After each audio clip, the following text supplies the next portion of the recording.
ఇప్పుడు ఈ సంఘటన ఎంతమందిని బయట పెడుతోందో చూడండి. ఒక్క సంఘటన ఉత్తానపాదుడి బలహీనతని బయటపెట్టింది, సురుచి అహంకారాన్ని బయటపెట్టింది, సునీతి శీలాన్ని బయటపెట్టింది, ధ్రువుడి మనస్సులో ఏర్పడబోతున్నటువంటి ఒక కొత్త కోరికని బయటపెడుతోంది. ఇన్ని విషయములకు ఆధారభూతమైన ఒక సంఘటనని ఎత్తుకుంటున్నాడు వ్యాసుడు. ఎంత గమ్మత్తైనటువంటి విషయం అండి నిజంగా. వ్యాస భగవానుడికి మనం ఎన్నిసార్లు జోదలు చేయాలి మహానుభావుడికి అని ఆవిడంది. నాన్న ఎందుకురా బెంగ పెట్టుకుంటావు, విను ఆడిన ఆ సురుచి వచనములు సత్యంబులుగను, సర్వశరణ్యుండనగల హరిచరణంబులు కను, జనకుని అంకమెక్కగా తలతేనిన్. సురుచి ఏం చెప్పిందో అది పరమ యథార్థం. నిజంగా నీ తండ్రి యొక్క తొడ ఎక్కి కూర్చోవాలన్న కోరిక నీకుంటే మీ తండ్రి మనస్సుని మళ్ళీ అలా మార్చగలిగిన వాడెవరో తెలుసా? సురుచిని తొక్కి పెట్టి సునీతిని పక్కకి తెచ్చుకోగలగాలి. ఇది నీ అంత నీకు సాధ్యం కాదు. ఈశ్వర పాదాలు పట్టుకోవాలి. పట్టుకుంటే సురుచిని తిరస్కరించగలవు, సునీతికి పెద్దపీట వేయగలవు, ఆత్మధర్మాన్ని భక్తితత్వాన్ని ఒప్పుకోగలవు, నీ ధర్మమునందు నువ్వు నిలబడగలవు, సురుచిని త్రోసిరాదనగలవు. నాకు అక్కర్లేదు ఈ భౌతిక సుఖాలని, ధర్మ విరుద్ధమైనటువంటి సుఖమునందు మమకారమును విడిచిపెట్టగలవు. అలా విడిచిపెట్టడానికి ఈశ్వరానుగ్రహం ఉండాలి. అందుకని ఏది సురుచి చెప్పిందో అది యథార్థం. నీకు నిజంగా నీ తండ్రి అంకం ఎక్కాలన్న కోరికుంటే నువ్వు శ్రీమన్నారాయణ పాదార వింద సంసేవనము చెయ్యగలగాలి. ఇలా ఏడవడం కాదురా, ఆయన గురించి ఏడవగలవా? ఏడిచాడు మీ తాత మహానుభావుడు స్వయంభవమనువు. అఖండమైన రాజ్యం ఇచ్చాడు చిత్రముఖ బ్రహ్మగారు. మొట్టమొదట ఏది భూమండలం అని అడిగాడు స్వయంభవమనువు. మహానుభావుడు ఆదివరాహమూర్తి అయ్యి వచ్చి యజ్ఞవరాహమూర్తి భూమిని పైకెత్తి మీ తాతకిచ్చాడు స్వయంభవమనువుకి. వరాహావతారం అంటే ఎంత గొప్పదో తెలుసా అండి? ఒక చోట ఒక మాట చెప్తారు. పోతనామాచ్యుల వారు ఆంధ్రీకరిస్తున్నారు భాగవతాన్ని. ఒక రాజుగారు అడిగారు, నాకు ఆ భాగవతాన్ని ఇమ్మని. అడిగితే పోతన గారు ఇవ్వనన్నారు ఎవ్వరికి. ఈ మనుజేశ్వరాధములకిచ్చి పురమ్ములు వాహనమ్ములు సొమ్ములు కొన్ని పుచ్చుకొని సొక్కి శరీరము బాసి కాలుచే సొమ్మెట వాటులంబడక సమ్మతి శ్రీహరికిచ్చే చెప్పే ఈ బొమ్మెల పోతనాచ్యుడొకడు భాగవతంబు జగద్ధితంబు గందని చెప్పుకున్నాడు. ఆయన ఒప్పుకోలేదు అంకితం ఇవ్వడానికి. ఆయనకి ఏం కానుకలు బుచ్చుకోట, ఆయనకి మమకారం లేదుట, ఈశ్వరుడి పాదాలు పట్టుకున్నవాట అని తెలుసుకుని ఆ రాజు వేటమిషతో వచ్చి భటుల్ని పంపాడు. పోతన గారిని తీసుకురండి నా దగ్గరికి. ఆ భటులు వెళ్ళారు. వెళ్ళేసరికి పోతన గారు ఆయనకి ఏముందంటే ఒక చిన్న పూరిపాక అంతే. ఆ పూరిపాకలో కూర్చొని భాగవతాన్ని ఆంధ్రీకరిస్తున్నారు. ఈ భటులు లోపలికి ఎడదామని చూశారు. వెళ్ళేటప్పటికి ఒక అడవి పంది పడుకునుంది పర్ణశాల ముందు, ఆ కుటీరం ముందు. అది వీళ్ళని చూసి పైకి లేచి గుర్ర నరిచింది. ఇటువంటి అడవి పందిని మనం ఎన్నడూ చూడలేదని భటులు పారిపోయి రాజుకు చెప్తే రాజు చీవాట్లు పెట్టాడు. అడవి పందిని చూసి పారిపోతారు, అది పులే సింహమా, మొత్తం సైన్యం వెళ్ళండి అన్నాడు. ఇంతమంది సైన్యం దాని కోరలు చూసి, దాని నోరు చూసి, దాని పళ్ళు చూసి భయపడి వచ్చేసారు. రాజా మేము అటువంటి వరాహాన్ని చూడలేదన్నారు. తీరా రాజుగారు వచ్చి చూసి ఆశ్చర్యపోయి పోతన గారి పాదములు పట్టుకుని ప్రణిపాతం చేసి, నాకు బుద్ధొచ్చింది, ఈ కాపు కాస్తున్నది కేవలము వరాహము కాదు, ఈశ్వరాంశ అని తెలుసుకుని పోతన గారి కాళ్ల మీద పడిన తరువాత పోతన గారిని ఇంతసేపు మీ పాక బయట కాపాడినటువంటి వరాహం ఎవరంటే బయటికి వచ్చి చూశారు. అక్కడ ఏమీ లేదు. ఆయన అప్పటికి ఆంధ్రీకరిస్తున్న ఘట్టం ఏమిటో తెలుసా అండి? యజ్ఞవరాహమూర్తి భూమినెత్తుతున్న ఘట్టం. ఆ యజ్ఞవరాహమే పోతన గారి పర్ణశాల ముందు పడుకుంది. ఈశ్వరుణ్ణి నమ్ముకున్న వాడికి నమ్ముకున్నంత ఆయన చూస్తాడు, లోకమేం చూడగలదు వాణ్ణి. మనిషి తన జీవితంలో ధ్రువుని యొక్క వృత్తాంతాన్ని వినాలి. అందున భాగవతాంతర్గతంగా వినడం అనేటటువంటిది మరింత గొప్ప విషయం. ఎందుకంటే భాగవత ప్రవచనం జరుగుతుండగా వినడం అన్నది. అందున ద్వాదశి నాడు కానీ, పౌర్ణమి నాడు కానీ, అమావాస్య నాడు కానీ, దినక్షయమునందు కానీ, అసుర సంధ్య వేళ కానీ ధ్రువ చరిత్ర వినమని. మనకి ఈశ్వరానుగ్రహం వల్ల ఏమైందంటే భీష్మ ఏకాదశి పక్కన వచ్చినటువంటి ద్వాదశి నిన్నటి రోజున ఉపవసించి భీష్మ ఏకాదశి నాడు మనందరం కూడా ఈశ్వర సంబంధంతో కాలాన్ని గడిపి ఉండడం చేత సత్వగుణం ఉబికి ఉంటుంది. ఈ కాలమునందు ధ్రువ చరిత్ర వినగలిగేటటువంటి భాగ్యం మనకి ఆ కృష్ణ పరమాత్మ కటాక్షించాడు. ఎన్ని జన్మల తర్వాత మనకి అదృష్టం కలిగిందో. నేను ఎందుచేత ఈ మాట అంటున్నానంటే, మామూలుగా చూసినప్పుడు ధ్రువోపాఖ్యానము తెలియని వాళ్ళు ఇక్కడ ఉన్నారు అని నేను అనుకోను. ఒకవేళ ఎవరైనా తెలియని వారు ఉండి ఉంటే ఏదో కొద్ది మంది ఉంటారు తప్ప ధ్రువుడి కథ తెలియనటువంటి వాళ్ళు ఎక్కువ మంది ఉండరు. సుందరకాండ తెలియని వాళ్ళు ఎలా ఉండరో అలాగే ధ్రువోపాఖ్యానం ప్రహ్లాదోపాఖ్యానం తెలియని వారు ఉండరు. అయినా కూడా ధ్రువోపాఖ్యానం మనకి తెలుసు అని మనం అనుకుంటాం, కానీ ఆ ధ్రువోపాఖ్యానంలో చాలా రహస్యాలు ఉన్నాయి. తెలుసుకోవలసినటువంటి విషయాల్ని అందులో నిక్షేపించారు. మీకు నేను ఒక మాట చెప్పాను, భాగవతాన్ని ప్రారంభం చేసే ముందు వేదము యొక్క ఉత్తర భాగమైనటువంటి జ్ఞానకాండనంతటినీ కూడా వేదవ్యాసుడు ఉపనిషత్ సారాంశాన్నంతటినీ తీసుకొచ్చి భాగవతంగా ప్రతిపాదన చేశాడు. భాగవతంగా ప్రతిపాదన చేసి ఉంటే అది కేవలము జ్ఞాన సంబంధమే, అది తత్వ సంబంధమే అయి ఉన్నది. అయినప్పుడు అందులోకి కథలు ఎలా ప్రవేశించాయి, కొన్ని విషయాలను ఎలా తీసుకొచ్చి పెట్టారు మరి అంటే, సారభూతమైనటువంటి విషయములను పిండారు వ్యాసుల వారు. ఏది వింటే మనుష్య జన్మ సార్థకత పొందిపోతుందో అటువంటి వాటన్నింటినీ తీసుకొచ్చి హారం కింద గుచ్చారు. ఇవి మీరు తెలిసి వినండి, తెలియక వినండి, కథగా వినండి, తత్వంగా వినండి, ఎలా విన్నా సరే మీకు మహోపకారం చెయ్యగలిగినటువంటి సంఘటనల్ని, అటువంటి వృత్తాంతాల్ని తీసుకొచ్చి భాగవత పురాణంలో మనకి అందించాడు మహానుభావుడు. ధ్రువ చరిత్ర ఒక ఆశ్చర్యకరమైనటువంటి సందర్భం. ఎందుచేత ఆశ్చర్యకరమైన సందర్భము అన్నది మీకు నేను ఎక్కడికక్కడ ప్రస్తావన చేసే ప్రయత్నం చేస్తాను. మీకు నేను ఒక మాట మనవి చేశాను, మైథున సృష్టి జరగడం కోసమని బ్రహ్మగారు తన శరీరంలోంచి ఒక స్త్రీ స్వరూపాన్ని, పురుష స్వరూపాన్ని సృష్టి చేశారు అని. వారే స్వయంభవమనువు, శతరూప.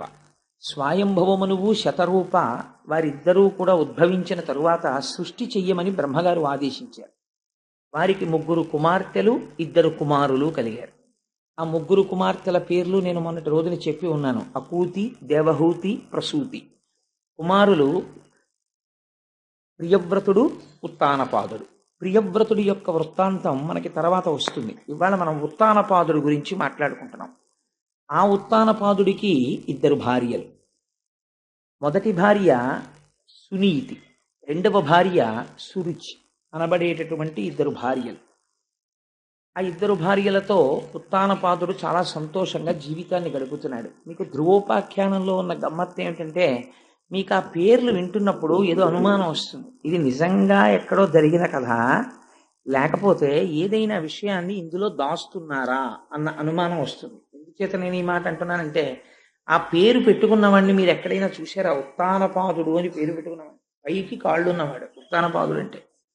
అలా ఎలా ఉంటాడండి? అది అసహ్యంగా ఉంటుంది. కాళ్ళు పైకుంటే తలకాయ కిందకి ఎవరికీ ఉండదుగా. కానీ మనందరం అలాగే ఉన్నాం. ఎక్కడున్నాం? అమ్మ కడుపులో అలాగే ఉన్నాం. రేపు కపిల గీత విందురు కానీ నిజంగా కపిల గీత వినడం అంటే పరమాత్మ సాంఖ్యం చెప్పడానికే కపిలావతారంలో వచ్చాడు. అది దేవహూతంతటిది కపిల గీత విని మోక్షాన్ని పొందేసింది. వ్యాసుల వారైతే ఒక మాట అన్నారు, అసలు ఈ కపిల గీత వినడం అనేటటువంటిది ఎప్పుడో సంభవిస్తుందయా. నేను మీకు చెప్పాను కదా, సారమంతా పిండేశాడు ఆయన. అందుకని ఈ కపిల గీత విన్నటువంటి వాళ్ళ యొక్క జీవితం మారిపోతోంది అన్నాడు ఆయన. అందుచేత మనం అందరం ఉత్తానపాదులమే. అసలు మనం పుట్టే ముందు అందరం కూడా తల్లి కడుపులో పైకి కాళ్ళు పెట్టుకుని తల కిందకు పెట్టుకుని పడుకున్న వాళ్ళమే. ఆ తర్వాత అమ్మ కడుపులోంచి బయటికి వచ్చిన తర్వాత అన్ని ప్రాణులలో లాగే భూమికి అడ్డంగా పాకాం, తర్వాత నిలువుగా పెరిగాం. సరే, అందుచేత ఉత్తానపాదుడనేటటువంటి రాజుకి 2 భార్యలు, ఒకరు సునీతి, ఒకరు సురుచి. సునీతి అన్న పేరు మీరు వినగానే తెలిసిపోయి ఉంటుంది మీకు. ఆవిడ ఏం చెప్తుందంటే నీతి చెప్తుంది. అందుకని ఆభిముఖ్యం ఉంటుందా? మర్యాద, మంచి ఎప్పుడు లోపల నుంచి పలుకుతూనే ఉంటాయి. మనకి మాత్రమే వినపడుతుంది, వేరొకరికి వినపడదు. మీరు ఒక చెయ్యరాని పని చెయ్యాలి అని అనుకున్నారనుకోండి, లోపల నుంచి ఒక ప్రబోధం వస్తుంది. అయ్యో ఎందుకులే ఆ పని చేయకపోతే వచ్చిన నష్టం ఏమిటి, చేసి పాపం మూట కట్టుకోవడం తప్ప అనిపిస్తుంది మనకి. కానీ వెంటనే మాయ, అవిద్య, మనస్సు కామము వైపుకి ఈడ్చేసే ముందు చెయ్యరాని పనిని చేయిస్తుంది. ఆ ప్రబోధము యొక్క బలం ఎక్కువైపోతే అటువైపుకి తిరిగిపోతాం మనం. ఎక్కడో ఉండదు, సంఘర్షణ అంతా ఇక్కడే జరుగుతూ ఉంటుంది. అటువంటి సంఘర్షణ యందు సునీతికి 1 కుమారుడు, సురుచికి 1 కుమారుడు కలిగారు. సునీతికి కలిగినటువంటి కుమారుడు ధ్రువుడు, సురుచికి కలిగినటువంటి కుమారుడు ఉత్తముడు. 2 కుమారులు కలిగారు. మీరు పేర్లు కొంచెం జాగ్రత్తగా జ్ఞాపకం పెట్టుకోవాలి. ఇలా కూర్చుని ఉండగా ఎందుకండి ఇదంతా ఏదో చందమామ కథలాగా ఏమిటి, ఆయన భార్యలు, ఇద్దరు పిల్లలు, చెరుకో భార్యకి, మాకు ఎందుకండి అల్లరంతా వ్యాసుల వారు ఇవన్నీ ఎందుకు రచించారు ఈ కథలన్నీ అని మీకు అనిపించవచ్చు.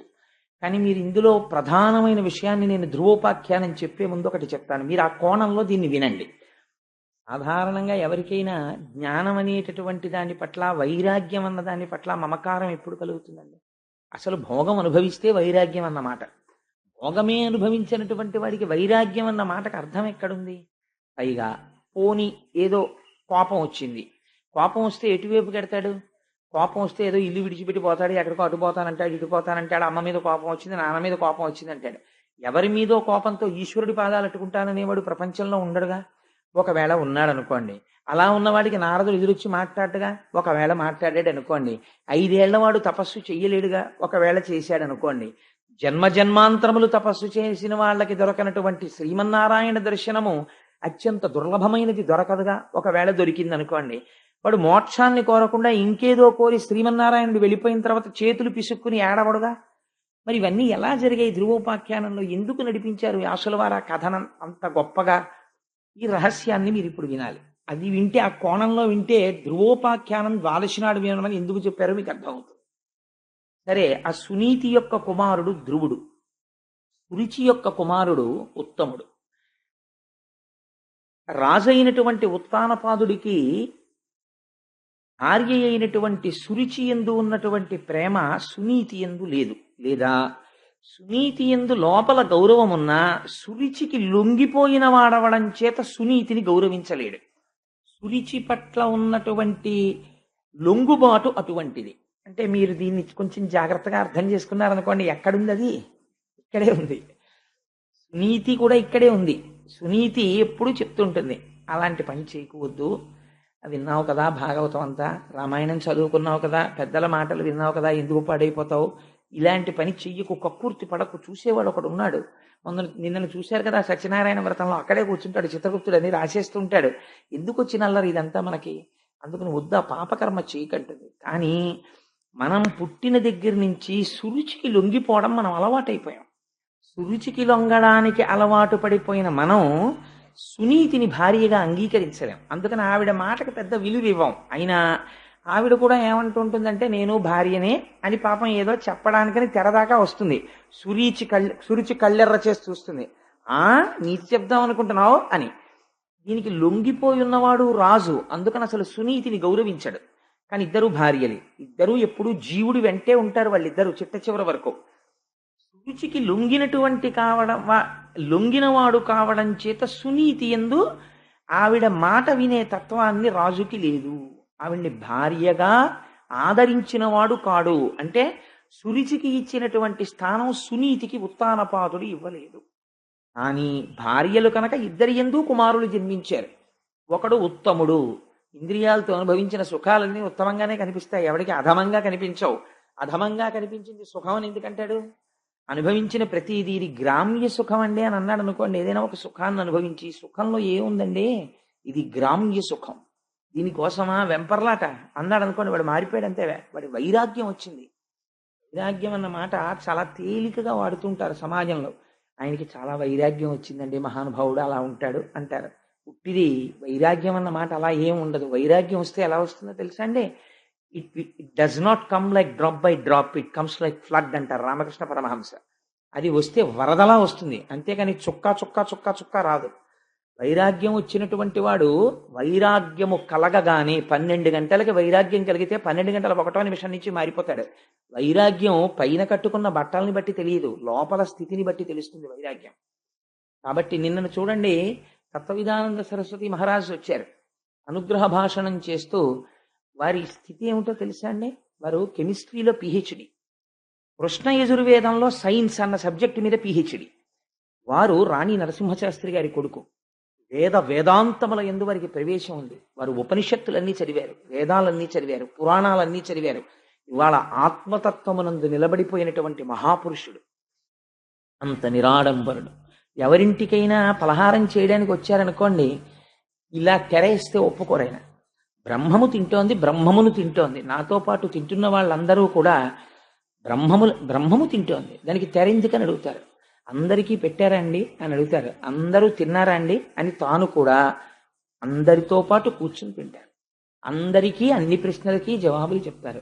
ఎంత శుద్ధమైన నవ్వు నవ్వుతారంటే నాకు ఆయన నవ్వు చూస్తే సుందరకాండలో సీతమ్మ తల్లి నవ్వు గుర్తొస్తుంది. అంతటి వారు నిన్ననొచ్చి అనుగ్రహ భాషణం చేయడానికి అక్కడ కూర్చుని, మీరు మర్యాద చూడండి. మనం విష్ణు సహస్రనామ స్తోత్రం చేసుకుంటున్నాం. ఆయన ఒక మాట అనొచ్చు, ఏమండి నేను అనుగ్రహ భాషణం చేసి వెళ్ళిపోయాక మీరు చేసుకుందరు కానీ పారాయణని. అయ్యో చేసుకోండి అన్నారు. అప్పటి వరకు అలా కూర్చుని, స్వామి మీరు అనుగ్రహ భాషణం చేయండి అంటే వారి గురించి నేను చెప్పి ఉన్నాను అన్నాను. అంతే, నేనేం చెప్పలేదు నిన్న. ఆయన అన్నారు, కాలములో వచ్చి కాలములో వెళ్ళిపోయేవి మిగిలినవన్నీ రెండు మాత్రం సత్యాలు. ఒకటి, నేను దయానంద సరస్వతి మహారాజు శిష్యుణ్ణి, నన్ను తత్వవిధానంద సరస్వతి స్వామి అంటారు. ఆయన వైరాగ్యం చెప్పడానికి ఆ రెండు మాటలు చాలు. ఈ జీవుడు పిహెచ్డీలు ఇవి నా వెంట వచ్చేవి కావు, కానీ నా స్వస్వరూపమును నాకు భాషింపచేసిన గురువెవరో అది సత్యం. ఆ గురువు వలన తెలుసుకున్న జ్ఞానము చేత ఈ శరీరమునకు పెట్టబడిన పేరు వదిలి తత్వమును తెలుసుకున్న తర్వాత నేను పొందిన స్థితి సత్యం. ఈ రెండు సత్యాలు, మిగిలినవి కాలములో వెళ్ళిపోయేవి, వాటి గురించి ప్రమేయం. ఒక గొప్ప మాట అండి. ఎంత వైరాగ్యమన్న సముద్రంలోంచి పుట్టుకొచ్చిన ఆణిముత్యాల ఆ మాటలు, దాన్ని అనుగ్రహ భాషణం అని పిలుస్తారు. అలా లోపల వడపోత పోయగలిగిన ధీరుడైన వాడు మాట్లాడతాడే, అందుకే జ్ఞానిని ధీరాహ అని పిలుస్తారు. అందుకే నేనన్నా వారి దర్శనం సుఖబ్రహ్మ దర్శనం అని. అంత గొప్ప మాటలు చూడండి ఆ మాటలు. సో వైరాగ్యం అనేటటువంటిది చుక్క చుక్క చుక్క చుక్క చుక్క రాదు, వస్తే వరద కింద వస్తుంది అంతే, మనిషిని మార్పు తీసుకురావడానికి. అయితే మాకు ఎప్పటికీ రాదా అండి అని అనుకోక్కర్లేదు. అది ఇప్పుడు వస్తుంది అంటే ఈశ్వరానుగ్రహం, శ్రవణం జరుగుతుండాలి. అలా విగ్రహాన్ని మీరు నల్లరాతిని తీసుకెళ్లి శిల్పి దగ్గర పెట్టి, అయ్యా రేపు పొద్దుటికి వెంకటేశ్వర స్వామి వారు తయారవ్వాలండి అంటే శిల్పి అయ్యో 3 నెలలు పడుతుందండి అంటాడు. అంతేగాని పెద్ద చుట్టట్టుకొచ్చి ఢామ్ ఢామ్ కొట్టేడు. చిన్న ఉలిని పట్టుకుని, చిన్న సుత్తిని పట్టుకుని కన్నిరెప్ప దగ్గర నుంచి జాగ్రత్తగా దెబ్బ దెబ్బ దెబ్బ దెబ్బ దెబ్బ దెబ్బ కొట్టాలి. కొట్టిన తరువాత ఆగమం ప్రకారం శిల్పం తయారవుతుంది. అప్పుడు దాన్ని ప్రతిష్ఠ చెయ్యాలి, అభిషేకం చెయ్యాలి. అప్పుడు దానికి కళ్ళకున్నటువంటి మైనం తీయాలి. అప్పుడు ఆ స్వామి మీకు అనుగ్రహాన్ని కటాక్షించగలిగినటువంటి మూర్తి అవుతుంది. అంతే తప్ప ఒక విగ్రహం మీకు అకస్మాత్తుగా రమ్మంటే రానట్లుగా వైరాగ్యము జ్ఞానము ఒక్కసారి సిద్ధించమంటే ఎలా సిద్ధిస్తాయి? దానికి శ్రవణము నడుస్తూ ఉండాలి. భగవత్ సంబంధమైనటువంటి విషయాన్ని వినడం అన్నది జరుగుతూ ఉండాలి. అది జరగకపోతే అది కుదిరే విషయం కాదు.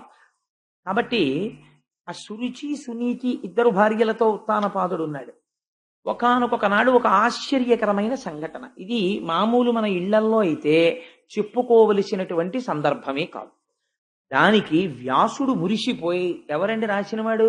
ఎవరో సాంఘిక నవలు రాసేవాళ్ళో, చందమామలో కథ రాసేవాళ్ళో వాళ్ళు రాయలేదు. లేకపోతే ఏదో పత్రికకి సరదాగా రాత్రి కూర్చునో కథ రాసేవాళ్ళు రాయలేదు.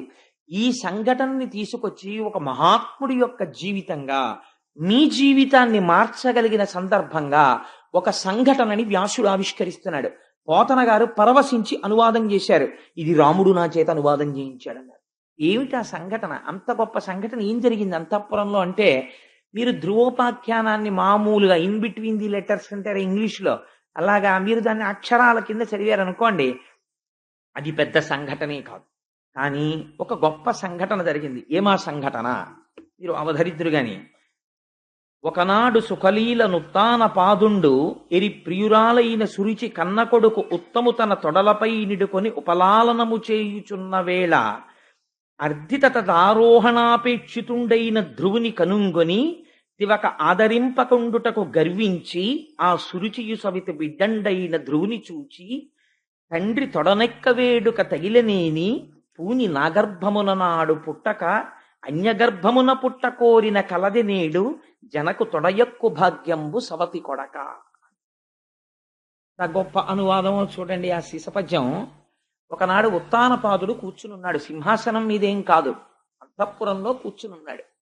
పక్కన సురిచి నిలబడి ఉంది. సునీతిని దగ్గరికి రానివ్వడుగా, సురిచే ఉంటుంది ఎప్పుడు. సురిచి కొడుకైనటువంటి ఉత్తముడు తండ్రి తొడ మీద కూర్చున్నాడు. తండ్రి తొడ మీద కూర్చోవాలనేటటువంటి ఉత్సుకత కొడుక్కి సాధారణంగా ఉంటుంది. చేత అంటే ఆయన పెద్ద ఆఫీసర్ అవనివ్వండి, చుట్టూ ఆఫీసర్స్ని పెట్టుకుని ఇంట్లో ఏదైనా మాట్లాడుతుండనివ్వండి, కొడుకు పరిగెత్తుకుంటూ వచ్చి వాడికి ఏం తెలుసు అరమరికలు, నాన్నగారండి నాన్నగారండి నేను ఒళ్ళో కూర్చుంటాను, నేను ఒళ్ళో కూర్చుంటానంటాడు. తండ్రి ఇప్పుడు కాదు అలా కూర్చో, ఇప్పుడు అలా కాదు కూర్చో. అలా అన్న కొద్దీ వాడికి ఎక్కాలనిపిస్తుంది పిల్లాడికి. అదో విచిత్రం. పిల్లలకి తండ్రి తొడ మీద కూర్చుంటే ఉన్న ఆనందం వాడు మహాసామ్రాజ్య పట్టాభిషేకం పొందినట్టు ఆనందిస్తాడు. తండ్రి తొడ మీద కూర్చోవాలనుకుంటాడు. తండ్రి కూడా అంతే యథార్థానికి. అసలు పురుషుడికి ఐశ్వర్యములలోకెల్లా గొప్ప ఐశ్వర్యమేది అని ప్రశ్న వేశారు. అంటే అన్ని ఐశ్వర్యములలో గొప్ప ఐశ్వర్యం ఏది అంటే పుత్రగాత్ర పరిష్వంగము. తన కొడుకుని తాను గాఢముగా కౌగలించుకోవడమే పెద్ద ఐశ్వర్యం. ఎందుకంటే తానే కొడుకుగా ఉన్నాడు ఎదురుగుండా, అందుకని తనను తాను కౌగలించుకోవడం కుదరదు. తన కొడుకుని కౌగలించుకోవడం అంటే ఏమండి కుమార్తె కూడా అలాగే పుట్టింది కదా అని మీరు అడగచ్చు.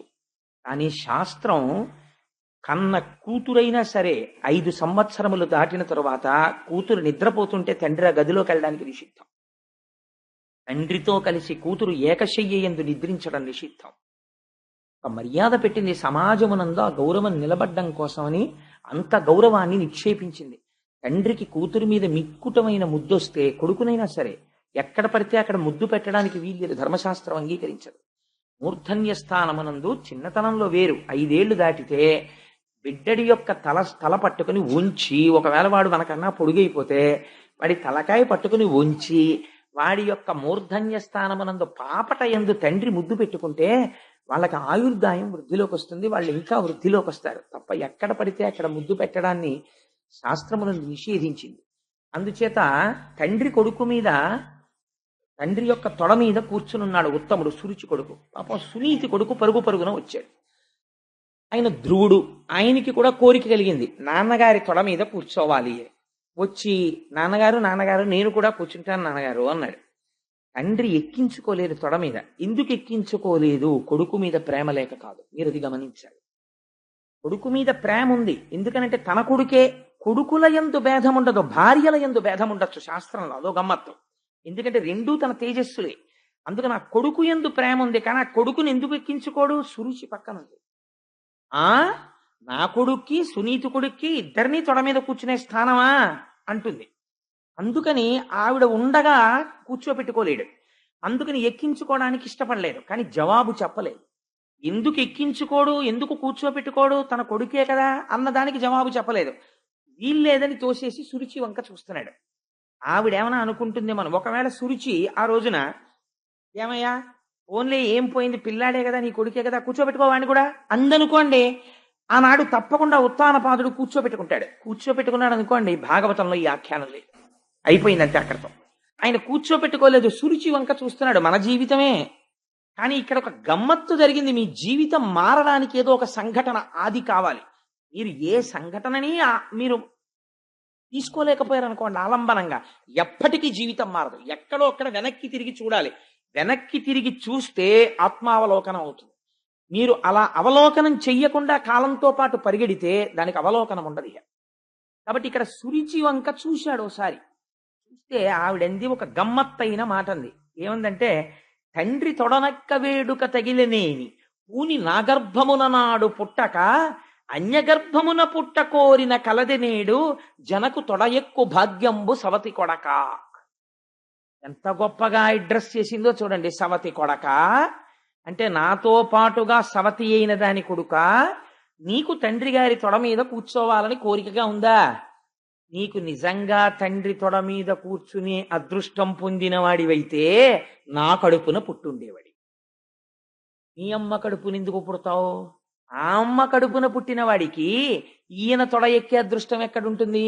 నా కడుపున పుట్టుంటే ఆయన తొడ ఎక్కే అదృష్టం ఉండుండేది. ఇది ఎంత హేయమైన మాట మీరు ఆలోచించండి. క్షేత్రములు 2 సమానం, బీజములు 2 సమానం. కానీ కేవలము ఆభిజాత్యముతో ఈ మాట అంటోంది. ఇప్పుడు ఎవరిని నింద చేసింది ఆవిడ ధ్రువుణ్ణి నింద చేయలేదు. సవతి కొడక అని పిలవడంలో తన సవతిని చిన్నబుచ్చుతోంది. ఆవిడ కడుపున పుట్టిన నీకు భార్య అయితే అయిందేమో, ఎప్పుడో ఈయన అనుగ్రహాన్ని పొందితే పొందిందేమో, కానీ ఆవిడ కడుపున పుట్టిన వాడికి ఆయన తొడ ఎలా ఎక్కుతావురా? ఆయన తొడ మీద కూర్చోవాలంటే నా కొడుకు అయి ఉండాలి అంటే తన ఆభిజాత్యాన్ని ప్రకటించుకుంది సవతితో కలిపి. ఇదే సురుచి అంటే. ఎంత అహంకారం చూడండి. అసలు అలా ఒక 5 సంవత్సరముల పిల్లవాడు తండ్రి తొడ మీద కూర్చునేటప్పుడు ఇంత కఠినంగా మాట్లాడవలసిన అవసరం ఉన్నదా? మీరు సురుచికి సునీతికి ఎంత తేడా ఉంటుందో ధ్రువోపాఖ్యానంలో కనిపెట్టాలి. ఒక్కొక్క ఇంట్లో ఒక్కొక్క స్త్రీ మాట మాట్లాడుతుంటుంది. మీరు ఆ మాటని బట్టి ఆవిడ సురుచియో సునీతియో మీరు కనిపెట్టేయచ్చు. ఆవిడ సురుచి అనుకోండి, ఆయన నాశనం అయిపోయాడని గుర్తు.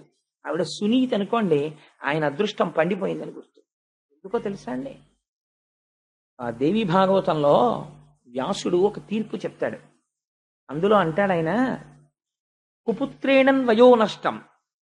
ఒక దుర్మార్గుడైనటువంటి కొడుకు కలిగాడు అనుకోండి, వాడి వల్ల వంశం అంతా నశించిపోతుంది. కుభోజనేన దివస.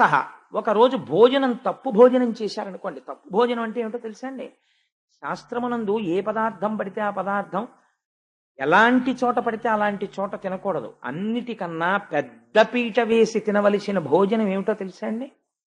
భగవన్ నివేదన చేసినటువంటి ప్రసాదము. అది తాను భక్తుడైతే తన ఇంట దొరుకుతుంది, తాను నైవేద్యం పెట్టుకు తింటాడు. రెండవది, ప్రయత్నపూర్వకంగా తాను వెళ్ళి తినవలసింది ఏమిటో తెలుసా అండి? ఎవరైనా పిలిస్తే రమ్మనమని తాను కాదనకుండా వెళ్ళి తినాలి. భాగవత శేషం.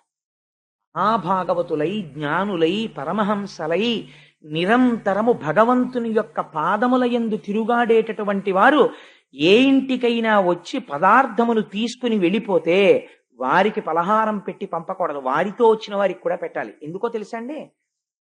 వారు తిన్నప్పుడు ఆ రాశి యందు మిగిలినది భాగవత శేషమవుతుంది. వారు తినగా మిగిలిన ఉచ్ఛిష్టము కింద లెక్క అది ఆ రోజున.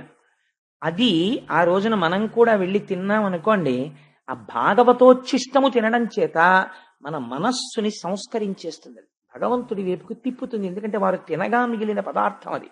అందుకని అలాంటిది తినమని శాస్త్రం చెప్తోంది. అందుకని భాగవత శేషానికి ఎవరైనా పిలిచారనుకోండి, వారు నిజంగా భాగవతులైతే మీరు ప్రయత్నపూర్వకంగా అమ్మ తప్పకుండా వస్తానని వెళ్ళి తినాలి భాగవత శేషాన్ని. పెట్టేవారికి కూడా మర్యాద ఉండాలి. వారు వచ్చింది భాగవత శేషం కోసం వచ్చారు అన్న మర్యాదతో పెట్టాలి తప్ప చూసి చూడకుండా అలక్ష్యంతో విస్తరియందు వడ్డన జరిగి ఉండి ఉండకూడదు. సరే, అది వేరే విషయం. అందుకని నువ్వు నా తొడ మీద కూర్చోడానికి, తండ్రి తొడ మీద కూర్చోడానికి నా కడుపున పుట్టిన వాడివైతే నువ్వు ఆ భాగ్యాన్ని పొంది ఉండేవాడివి. నువ్వు సునీతి కడుపున పుట్టావు, నీకెలా దక్కుతుందా భాగ్యం? నీకు దక్కదండి. అంటే ఇప్పుడు ఆవిడ పౌరుషం ఎవరి వైపుకు వెళ్ళింది? ఎవరిని కించపరిచి మాట్లాడుతోంది? తన సవతిని కించపరిచి మాట్లాడుతోంది. అది ఒక 5 సంవత్సరముల పిల్లవాడి దగ్గర మాట్లాడవలసిన మాట కాదు. ఇది పిల్లవాడికి అర్థం అవుతుందా పోని?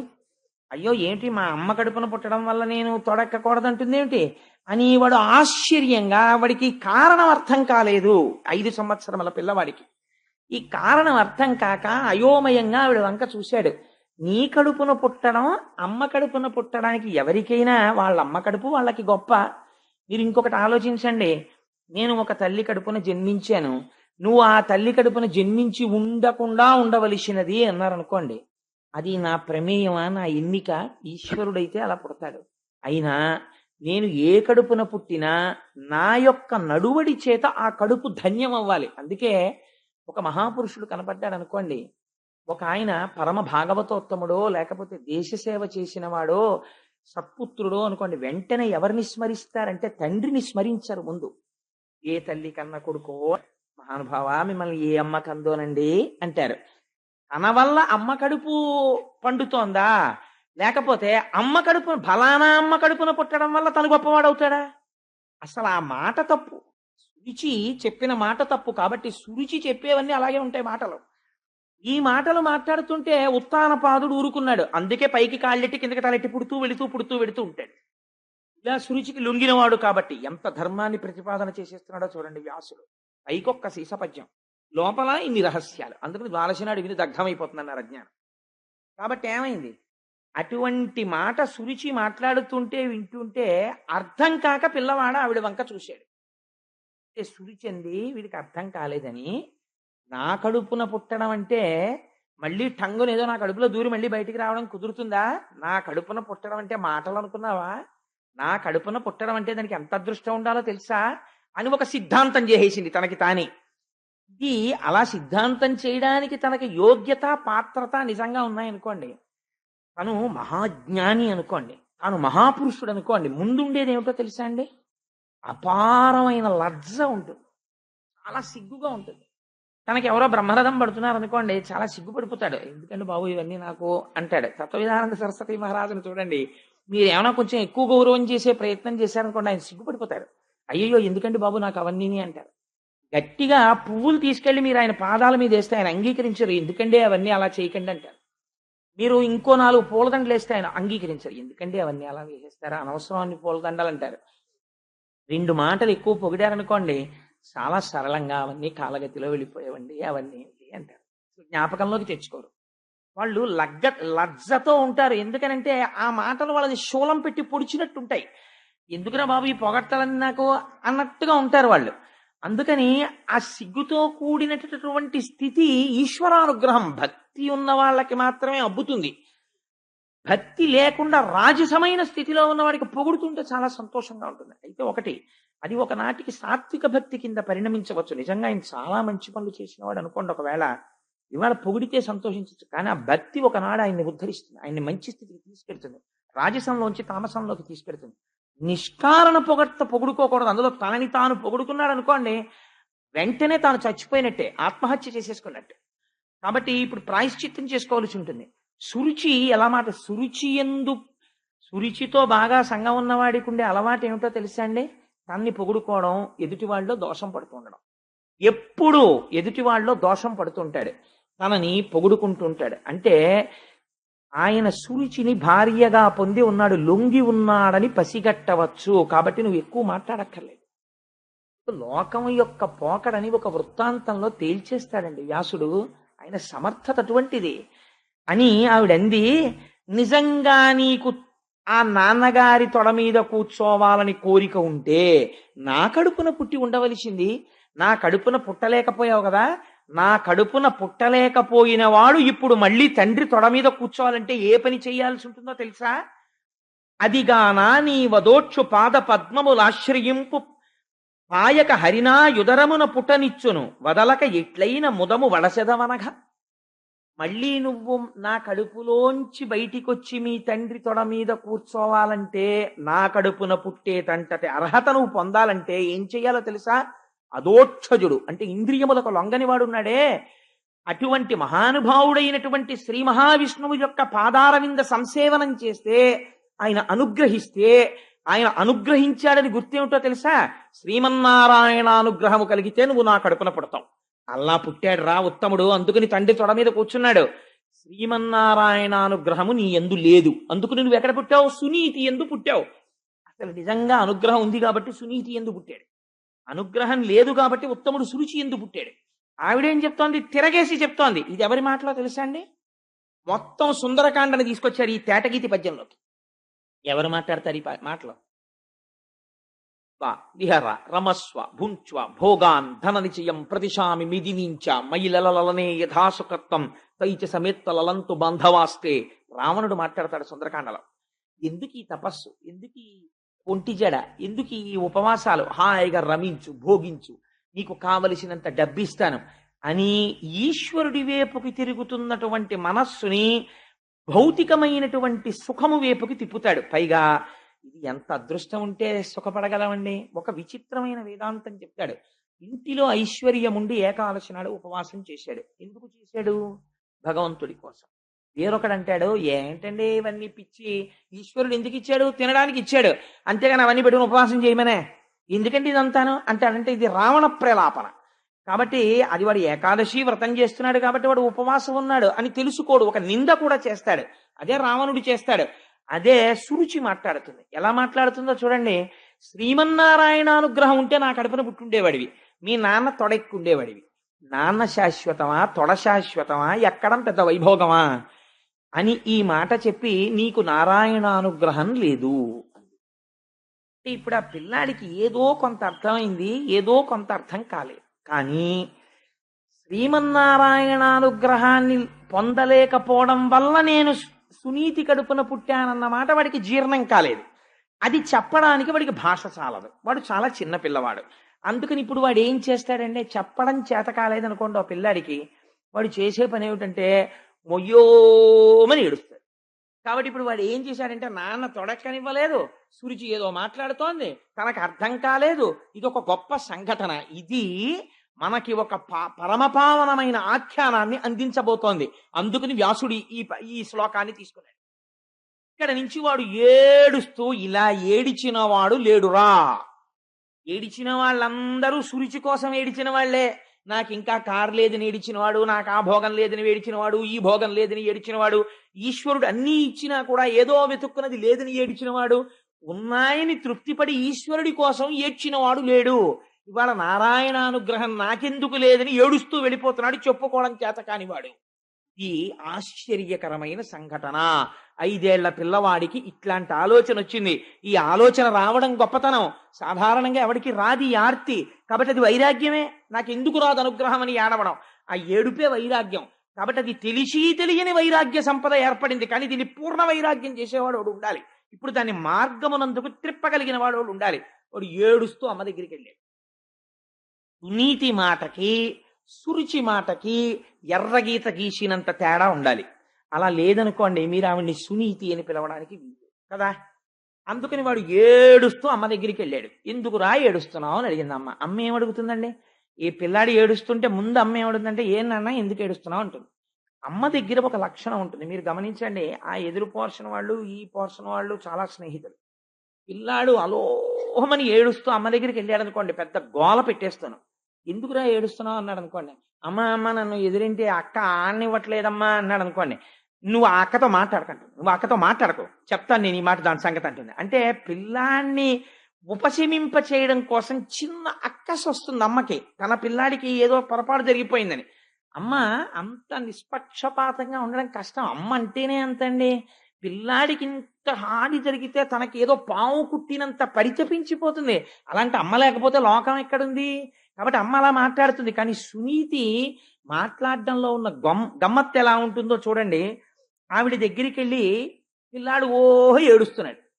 వాడికి ఎందుకు ఏడుస్తున్నావురా అంటే, నేనేమిటో శ్రీమన్నారాయణ అనుగ్రహం నాకు లేదుట, అందుకని నీ కడుపున పుట్టేంట, ఇవన్నీ చెప్పడం వాడికి చేత కాదు.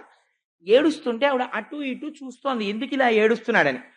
సవతియాడిన మాటల సారెతలచి, ఈలోగా అక్కడ ఉండేటటువంటి అంతఃపుర కాంతలు కొంతమంది పరిగెత్తుకొచ్చారు. ఎందుకమ్మా పిల్లాడు ఏడుస్తున్నాడు అని అడిగారు. అడిగితే వీడు చెప్పలేడు. వాళ్ళు అన్నారు, అమ్మా అనరాని మాట ఒకటంది సురుచి, ఇవ్వాల నీ కొడుకు తండ్రి గారి దగ్గరికి వెళ్ళి తొడ మీద కూర్చుంటానన్నాడు. నీకు నారాయణానుగ్రహం లేదురా, అందుకుని సునీతి కడుపున పుట్టావు. నా కడుపున పుట్టుండేదానివి అనుగ్రహం ఉంటే నువ్వు అది నా కడుపున పుట్టకుండా నాన్న తొడ మీద ఎలా కూర్చుంటావని అడిగింది. అంటే ఇప్పుడు సునీతి ఏడ్చింది ఈ మాటకి. ఏడ్చి ఆవిడంది, సవతియాడిన మాటల సారె తలచి కొనుచు బేర్చిన దుఃఖాబ్ది కుందుచుండే, దావ పావక శిఖిల చేతగిలి కాంతి వితతి కందిన మాధవీ లతిక స్పోలే. గొప్ప మాట చూడండి. మాధవీలత అని అతి సున్నితమైనటువంటి ఒక తీగ, ఒక జాజి తీగో ఒక మల్లె తీగో పందిరెక్కుతోంది. దాన్ని మీరేం కాల్చేయలేదు. కానీ చాలా నాజూకుగా పరమకోమలంగా ఉండేటటువంటి ఒక మల్లె తీగకి కొద్దిగా అంత దూరంలో ఎవరో చెత్త తగలపెట్టారు. ఒక పెద్ద మంట రేగింది. దాని సెగ ఈ తీగకి కొట్టింది. అసలే తీగ పరమ సౌకుమార్యంతో కూడినటువంటి తీగ. అక్కడ తగిలినటువంటి ఆ మంట వేడి తగిలి ఎంత ఒడిలిపోయి ఎంత ఎలా అయిపోతుందో అలాగే వస్తుంది. అలా అటువైపు నుంచి వచ్చినటువంటి ఆ పొగకి, ఆ తప్తము చేయగలిగినటువంటి ఆ వేడికి పాపం ఆ మాధవీలత ఎలా కందిపోతుందో అలా కందిపోయింది ఆవిడ యొక్క మనస్సు. కందిపోయి ఆవిడంది కొడుకుని చూసి, ఎంత మాట అందరా సురిచి, అదేదో గొప్పదనుకుంటోంది, దాని కడుపున పుట్టడం గొప్ప అని వెంటనే కయ్యానికి వెళ్ళిపోవాలి. ఆవిడంది, అనగా ఈ దుఃఖమునకు పనిలేదన్యులకు సొలయ బలవంతంబై తన పూర్వజన్మ దుష్కృతి ఘనకర్మము వెంటనంటగానెవ్వలనన్. నాయనా, నువ్వు ఏడుస్తున్నావు కదా, మీ నాన్న తొడ ఎక్కనివ్వలేదని. ఎవరికైనా దుఃఖం కలిగితే ఆ దుఃఖానికి కారణం వేరొకరిని నిందించకూడదు. నీ పిన్ని నిన్ను నాన్న తొడ ఎక్కనివ్వలేదు అని నువ్వు ఏడుస్తున్నావు, కానీ అలా ఏడవకూడదు. ఎందుకో తెలుసా? తప్పు పిన్నిని ఏమనకూడదు. నీ కాదురా నీ దుఃఖానికి కారణం నువ్వు గత జన్మలలో చేసుకున్నటువంటి పాపమే ఇవాళ నువ్వు ఏడిచేటట్టు చేసింది తప్ప ఇప్పుడు మళ్ళీ తల్లితో సమానమైనది నీ పినతల్లి. నీ పినతల్లిని నువ్వు మళ్ళీ ఇంకొక మాట అంటే మళ్ళీ అమ్మని దూషించినటువంటి దోషం కట్టి కుడిపి మళ్ళీ బాధపడతావు. అందుచేత తప్పు నాన్న, ఆవిడ కాదు నీ బాధకి కారణం, నేను కాదు నీ బాధకి కారణం, నీ తండ్రి కాదు, నువ్వు చేసుకున్న పాపకర్మయే నీ దుఃఖమునకు కారణము. ఏ తల్లి మాట్లాడుతుందండి ఇలాగా? అంటే సంస్కార బలం ఎక్కడి నుంచి వస్తుంది పిల్లలకి? వ్యాసుడు తీర్పు చెప్పేస్తున్నాడు. ఇంట్లో తల్లిదండ్రులు మాట్లాడేటటువంటి మాటల నుంచి మీరు నిరంతరము ఇంట్లో చంద్రశేఖర పరమాచార్య స్వామి వారి గురించి తలుచుకుని పొంగిపోతూ మాట్లాడడం మీకు అలవాటు అనుకోండి. ఒక పోతన గారి గురించి అద్భుతంగా మాట్లాడడం మీకు అలవాటు అనుకోండి. శంకర భగవత్పాదుల గురించి చాలా గొప్పగా మాట్లాడుకుని పొంగిపోవడం మీకు అలవాటు అనుకోండి.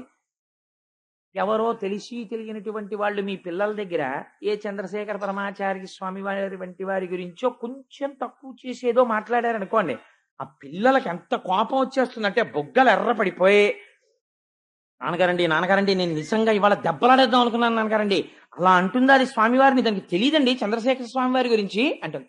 తప్పమ్మా, నువ్వు దెబ్బలాడకూడదు, నువ్వు తెలుసుకున్నావు కదా, నువ్వు వారి గొప్ప చెప్పాలి అవతల వాళ్ళకి అని తండ్రో తల్లో చెప్తారు. తల్లిదండ్రులని బట్టే పిల్లలకి సంస్కార బలం వస్తుంది. అలా రాకుండా వాడికి కుసంస్కారం వచ్చింది అనుకోండి, అది వేరు విషయం. కానీ 90% ఎవరు బాధ్యులు? తల్లిదండ్రులే బాధ్యులు.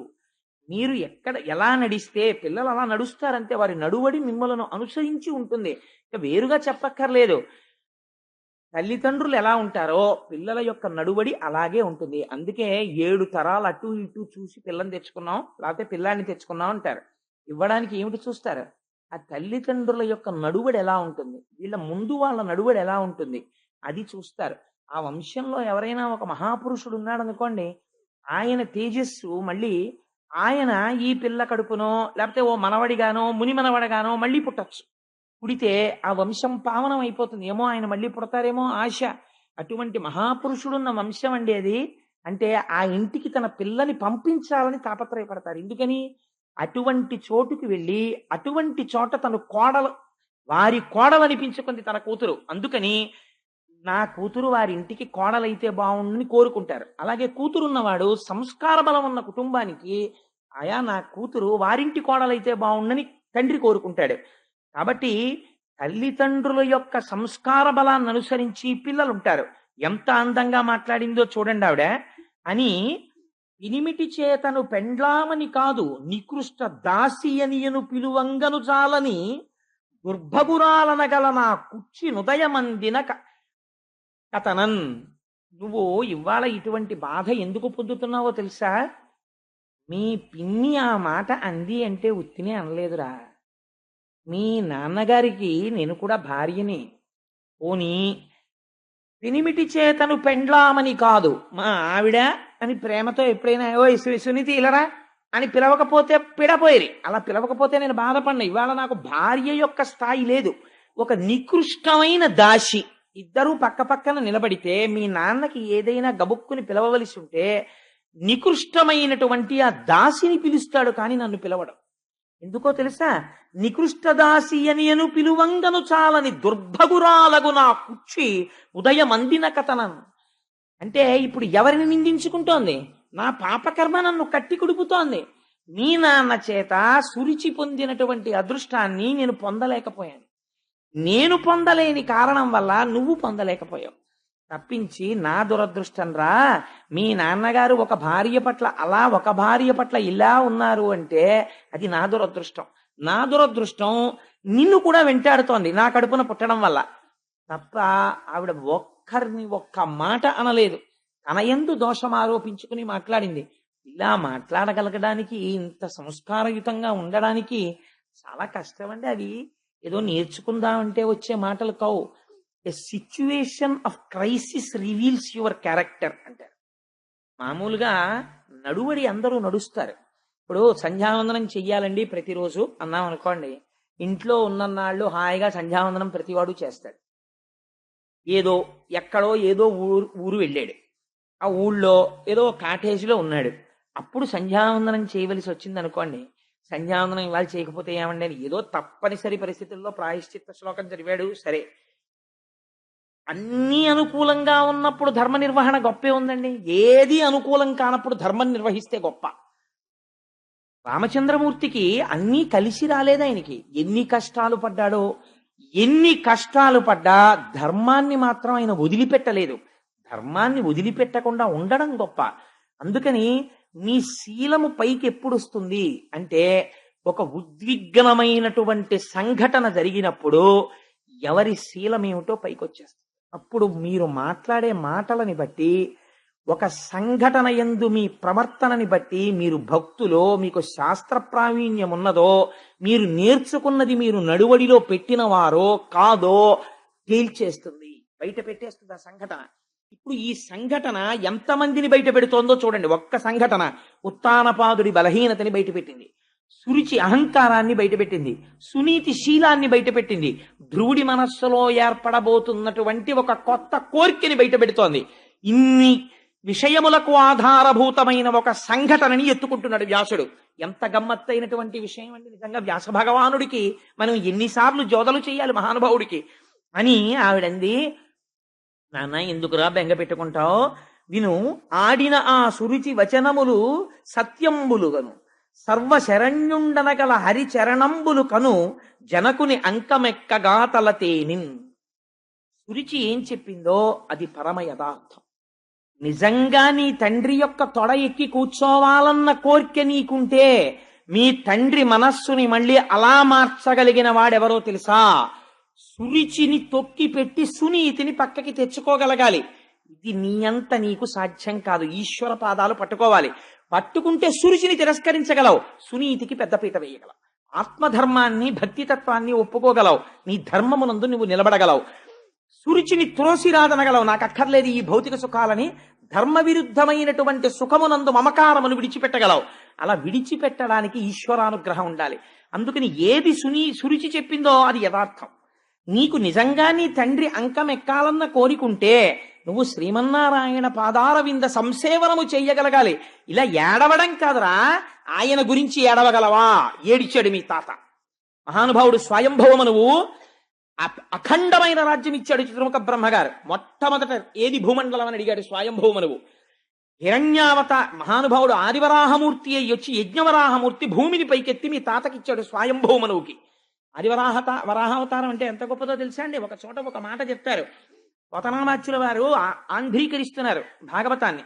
ఒక రాజుగారు అడిగారు, నాకు ఆ భాగవతాన్ని ఇమ్మని. అడిగితే పోతన గారు ఇవ్వనన్నారు ఎవ్వరికి. ఈ మనుజేశ్వరాధములకిచ్చి పురమ్ములు వాహనమ్ములు సొమ్ములు కొన్ని పుచ్చుకొని సొక్కి శరీరము బాసి కాలుచే సమ్మెటవాటులంబడక సమ్మతి శ్రీహరికిచ్చే చెప్పే ఈ బొమ్మెల పోతనాచ్యుడొకడు భగవతంబు జగద్ధితంబు గన్నని చెప్పుకున్నాడు. ఆయన ఒప్పుకోలేదు అంకితం ఇవ్వడానికి. ఆయనకి ఏం కానుకలు గుచ్చుకోట, ఆయనకి మమకారం లేదుట, ఈశ్వరుడి పాదాలు పట్టుకున్నవాట అని తెలుసుకుని ఆ రాజు వేటమిషతో వచ్చి భటుల్ని పంపాడు. పోతన గారిని తీసుకురండి నా దగ్గరికి. ఆ భటులు వెళ్ళారు. వెళ్ళేసరికి పోతన గారు ఆయనకి ఏముందంటే ఒక చిన్న పూరిపాక అంతే. ఆ పూరిపాకలో కూర్చొని భాగవతాన్ని ఆంధ్రీకరిస్తున్నారు. ఈ భటులు లోపలికి ఎడదామని చూశారు. వెళ్ళేటప్పటికి ఒక అడవి పంది పడుకునుంది పర్ణశాల ముందు, ఆ కుటీరం ముందు. అది వీళ్ళని చూసి పైకి లేచి గుర్ర నరిచింది. ఇటువంటి అడవి పందిని మనం ఎన్నడూ చూడలేదని భటులు పారిపోయి రాజుకు చెప్తే రాజు చీవాట్లు పెట్టాడు. అడవి పందిని చూసి పారిపోతారు, అది పులే సింహమా, మొత్తం సైన్యం వెళ్ళండి అన్నాడు. ఇంతమంది సైన్యం దాని కోరలు చూసి, దాని నోరు చూసి, దాని పళ్ళు చూసి భయపడి వచ్చేసారు. రాజా మేము అటువంటి వరాహాన్ని చూడలేదన్నారు. తీరా రాజుగారు వచ్చి చూసి ఆశ్చర్యపోయి పోతన గారి పాదములు పట్టుకుని ప్రణిపాతం చేసి, నాకు బుద్ధొచ్చింది, ఈ కాపు కాస్తున్నది కేవలము వరాహము కాదు, ఈశ్వరాంశ అని తెలుసుకుని పోతన గారి కాళ్ల మీద పడిన తరువాత పోతన గారిని ఇంతసేపు మీ పాక బయట కాపాడినటువంటి వరాహం ఎవరంటే బయటికి వచ్చి చూశారు. అక్కడ ఏమీ లేదు. ఆయనప్పటికీ ఆంధ్రీకరిస్తున్న ఘట్టం ఏమిటో తెలుసా అండి? యజ్ఞవరాహమూర్తి భూమినెత్తుతున్న ఘట్టం. ఆ యజ్ఞవరాహమే పోతన గారి పర్ణశాల ముందు పడుకుంది. ఈశ్వరుణ్ణి నమ్ముకున్న వాడికి నమ్ముకున్నంత ఆయన చూస్తాడు, లోకమేం చూడగలదు వాణ్ణి. అందుచేత మహానుభావుడు మీ తాత స్వయంభవమనువు ఆ నారాయణుడి గురించి ఏడ్చాడు. ఏడ్చి ఇంత భూమండలాన్ని మీ తాతకిచ్చాడు శ్రీమన్నారాయణుడు ఏలమని. ఇంత భూమండలానికి నేను అధిపతినని స్వయంభౌమును పొంగిపోలేదు. శరీరమునకు వృద్ధాప్యం వచ్చిన తరువాత కొడుక్కి పట్టాభిషేకం చేసి అరణ్యములకు వెళ్ళిపోయాడు. ప్రయత్నపూర్వకముగా విషయ సుఖాల్ని వదిలిపెట్టేశాడు. వదిలిపెట్టి శ్రీమన్నారాయణుడిని గురించి తపస్సు చేసి తరించిపోయి ఆయన యందు లీనమైపోయాడు. ఆయన గురించి ఏడ్చిన వారిని ఆయన అలా తనలో కలుపుకున్నాడు. అడిగిన సుఖములు ఇచ్చాడు. మీ తాతలా నువ్వు ఏడవగలవా? మీ పిన్ని చెప్పింది తప్పు కాదరా, మీ పిన్ని పరమసత్యం చెప్పింది, నీకు అలా ఏడవడం వచ్చా? ఏడవడం వస్తే ఇంట్లో ఏడవడం కాదు, హో ఇక్కడి నుంచి పోయి అరణ్యంలో కూర్చుని నిశ్శబ్దంగా ఉన్న చోట కూర్చుని శ్రీమన్నారాయణుడి గురించి ఏడు. ఆయన అనుగ్రహం కలిగిందా నీ తండ్రి అంకసీమ నువ్వు చేరగలుగుతావు. ఒక 5 సంవత్సరముల పిల్లవాణ్ణి ఎటువంటి స్థితికి తల్లి మాట తీసుకెళ్లిపోతోందో చూడండి. ఏ పిల్లడినైనా తల్లి మాట తీసుకుని వెళ్ళగలదు. అమ్మ ఇలా పెరుగన్నపు ముద్ద నోట్లో పెడుతూ చెప్పిన మాటలే ఆ పిల్లవాడి శీలాన్ని తీర్చిదిద్దుతాయి. అబ్దుల్ కలాం గారు ప్రిఫేస్ రాసుకుని ఒక మాట అంటాడు, అమ్మా I wait for that day of the final judgement to reach your lotus feet once again. అమ్మా వచ్చి నీ పాద కమలములయందు చేరిపోయేటటువంటి మహామృత్యువు గురించి నిరీక్షిస్తున్నానన్నాడు మహానుభావుడు. అమ్మా నాడు ఆకలితో నేను పరిగెత్తుకొస్తే నేను నేల మీద కూర్చుని అమ్మా ఆకలేస్తోందంటే నువ్వు కంచంలోంచి అన్నపు ముద్ద కలిపి నా నోటిలో పెట్టి నాకు నువ్వు అందించిన సంస్కార బలం రోజుకి దేశం గురించి 18 గంటలు అలమటించి 6 గంటలు నిద్రపోవడంలో పెళ్లి చేసుకోవాలన్న స్పృహ మరిచిపోయేటట్టు చేసింది. అటువంటి మహర్షి అబ్దుల్ కలాం అంటే. అటువంటి రాష్ట్రపతి పాలిస్తున్న దేశంలో నేను ఉన్నందుకు గర్వపడుతుంటాను నేను. అటువంటి మహాపురుషుడు ఋషి కాడండి కలాం గారు. అటువంటి వాడు వింగ్స్ ఆఫ్ ఫైర్ కి ప్రిఫేస్ రాస్తూ ఒక మాట అన్నాడు, అమ్మా నువ్వు పెట్టిన అన్నం నన్ను ఈ స్థితికి తెచ్చింది. మళ్ళీ నేను ఎన్నడూ నీ పాదములకు చేరిపోతానో, ఎప్పుడొచ్చి నీ పాదములకు నమస్కరిస్తానో అని ఫైనల్ జడ్జిమెంట్ డే కోసం వెయిట్ చేస్తున్నానమ్మా అన్నాడు. పోతన గారు వాడారు ఆ మాట. మహామృత్యు కాలంబునన్ అజామిలోపాఖ్యానం విందురు గాని ఎలా ఉంటుందో అసలు ఆ నామం అంటే ఏమిటో విందురు గాని. సరే అది వేరు విషయం. ఎలాగో వచ్చేస్తున్నాయి కదా, పప్పు కూర పచ్చడి అన్ని తర్వాత గరిట్లో అన్ని పట్టుకుని సిద్ధంగా ఉన్నారు. దాని తర్వాత ఒకటి ఎలాగో వడ్డించేస్తారు. సరే అందుచేత ఈ మాట చెప్పింది తల్లి. ఈ మాట చెప్తే తల్లి చెప్పిన మాట పిల్లవాడి తల్లోకి ఎక్కిందంతే. ఈ మాట చెప్పగానే సరే నేను బయలుదేరతానమ్మా, శ్రీమన్నారాయణుడి గురించి నేను తపస్సు చేస్తాను, చేసి ఆ స్వామి అనుగ్రహాన్ని పొందుతాను. పిల్లవాడి తిక్కని దేని కింద మారుస్తోందో చూడండి. ఈ కౌశలం తల్లికి ఉండాలి. తల్లి వాళ్ళ మీద నేరాలు వీళ్ళ మీద నేరాలు పిల్లలకి నేర్పితే సంస్కార బలం రమ్మంటే ఎక్కడి నుంచి వస్తుందండి? తల్లి ముందు గొప్ప గొప్ప సంఘటనలు నేర్చుకుని ఒక పెరుగన్నం పెడుతూ ఒక మహాత్మా గాంధీ గారి జీవితంలో ఎప్పుడు మారారో ఆయన ఆటోబయోగ్రఫీలోంచి తండ్రి ఆఖరణ నోటి వెంట మాట్లాడలేక మృత్యువులోకి వెళ్ళిపోతున్నప్పుడు కన్నుల వెంట కారిన నీటి బిందువులు గాంధీ గారిని మార్చాయి. ఎంతమంది తల్లిదండ్రులు ఇవ్వాలటువంటి సంఘటనలు పిల్లల్ని కూర్చోపెట్టుకుని చెప్తున్నారు. వాకాటి పాండురంగారావు గారు మహానుభావుడు దిక్సూచి అని వ్యాసాలు రాశాడు. ఆయన నేను ఇప్పటికి మర్చిపోను. అందులో ఆయన ఒక మాట అంటారు, there are only 2 burdens to this nation. The first burden is he who says thanks to his mother and wife. ఈ జాతికి 2 బరువులు. ఒకటో బరువు ఎవరంటే తన తల్లికి భార్యకి థ్యాంక్స్ చెప్పేవాడు. నీ తల్లికి నువ్వు ఎన్ని థ్యాంక్స్ చెప్తే నువ్వు నీ రుణం తీర్చుకుంటావు. నీ భార్యకి నువ్వు ఎన్ని మాటలు థ్యాంక్స్ చెప్తే రుణం తీర్చుకుంటావు. నీ తేజస్సుని స్వీకరించిందా? నీ రూపంలో నీ వంశాన్ని పెంచిందా? నువ్వు ధర్మానుష్ఠానమనందుంటే నీకు అన్నం వండి పెట్టిందా? నీ కోసం ఇంటి పేరు వదిలిందా? నీ కోసం గోత్రం వదిలిందా? ఇది చెప్పేవాడు లేడా? రామాయణం అక్కర్లేదా? భాగవతం అక్కర్లేదా? దిక్కుమాలిన సీరియల్స్ అన్ని కావలసి వచ్చాయా? పనికిమాలిన వాళ్ళు రాసినవన్నీ పెద్ద పెద్ద విశేషాలు అయ్యాయా? అవి అవార్డులు రివార్డులా? పిల్లలకు ఆ సంస్కారం మనం ఇంజెక్షన్ చేస్తున్నామా? వాళ్ళు విషపు పురుగులు కాకపోతే సాధు గోవులు కమ్మంటే ఎలా అవుతారు? వాళ్ళకి మనం ఎక్కడిస్తున్నాం సంస్కార బలం? సంస్కార బలం అందిస్తే వాళ్ళు సంస్కారవంతులు అవుతారు. అందించకుండా సంస్కార బలం పొందమంటే వాళ్ళు ఎక్కడి నుంచి పొందుతారు? పిల్లడికి ఆనందం పొందాలి.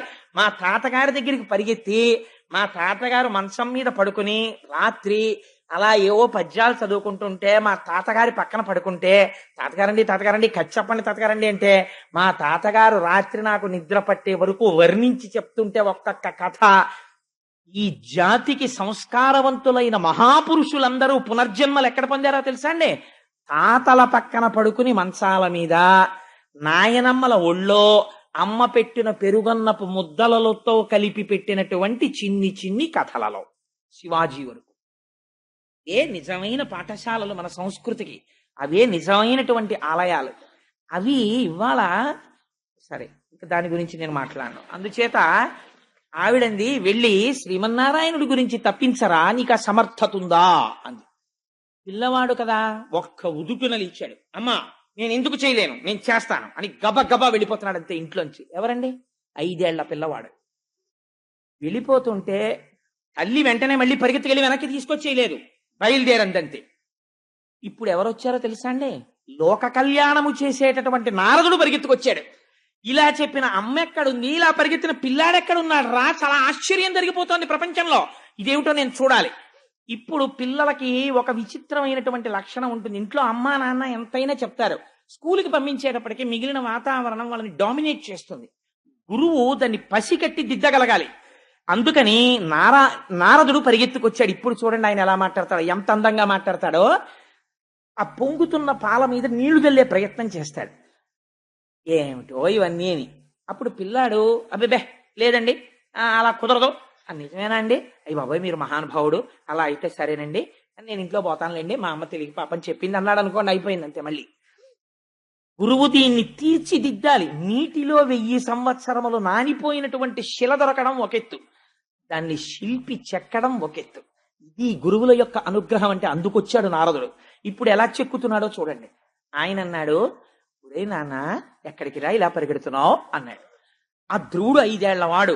ఇలా బొగ్గలు అదిరిపోతున్నాయి, కళ్ళు ఎర్ర పడిపోయి ఉన్నాయి, కోపం. అప్పటిదాకా ఏడుచున్నాడు. అన్నం తినెళ్ళరా అని కూడా అనలేదు అమ్మ, గుక్కెడు నీళ్లు తాగరా అనలేదు. వెళ్ళిపోతున్నాడు. ఆ కోపంతో ఒక్కసారి నిలబడ్డాడు. డొక్కలు అదిరిపోతున్నాయి ఆవేశంతో. నేను అడవికి వెళ్ళిపోతున్నాను, నేను నారాయణుడి గురించి తపస్సు చేస్తానన్నాడు. నారదుడు నవ్వి అన్నాడు, దేనికి రానికి నారాయణుడి గురించి తపస్సు అన్నాడు అని తన పరమపావనమైనటువంటి చేతిని ఆ ధ్రువుని యొక్క శిరస్సునందుంచాడు. ఇదే మార్పు.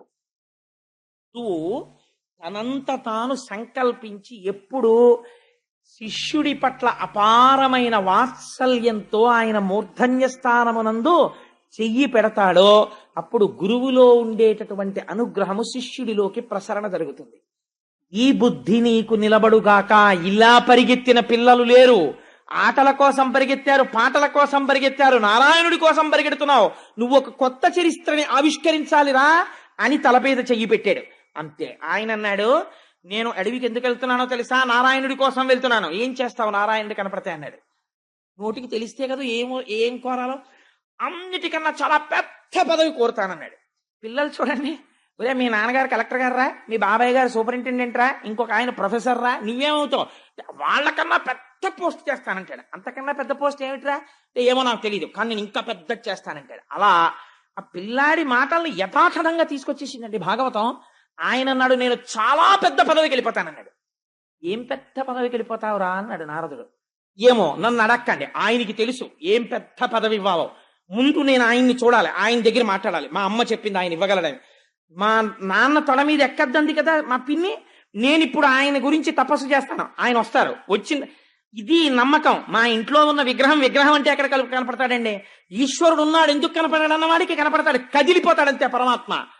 కనపడతాడు, ఆయన వస్తాడు, నేను ఆయన గురించి కూర్చుంటాను, ఆయన గురించి నామని చెప్పుకుంటాను. వస్తాడు. ఏం తెలుసు వీడికి తపస్సు అంటే తెలుసా? స్వాధ్యాయం తెలుసా? ఉపనిషత్తు తెలుసా? ఏం తెలుసు? ఆయన వస్తాడు. వచ్చిన తర్వాత నాకు మా నాన్న తొడ మీదకి ఎక్కనివ్వలేదు కదా, నేను స్వామిని అడుగుతాను, నాకు పెద్ద పదవి కావాలి స్వామి అంటాను. పెద్ద పదవి ఇస్తాడు. అప్పుడు తిరిగి వస్తాను. అప్పుడు మా పిన్ని మా నాన్న వాళ్ళందరూ చూసి, ఒరే ఎంత పెద్ద పదవి పొందావురా అంటారు. మా అమ్మ చూసి, నాన్న నా మాట విన్నావు, ఎంత పెద్ద పదవి పొందావు అంటుంది. అందుకు వెళ్తున్నాను అన్నాడు. అంటే నారదుడు నవ్వి అన్నాడు, అసలు నువ్వు పొందేది ఏమిటో నీకు తెలీదా? పెద్ద పదవి పొందుతావా, అందుకు వెళ్ళిపోతున్నావా? సరేలే కానీ నేను ఒకటి చెప్పనా, ఇలా నారాయణుడి కోసం వెళ్ళిన వాళ్ళు చాలా మంది ఉన్నారు. ఎవరు వెళ్ళారో తెలుసా?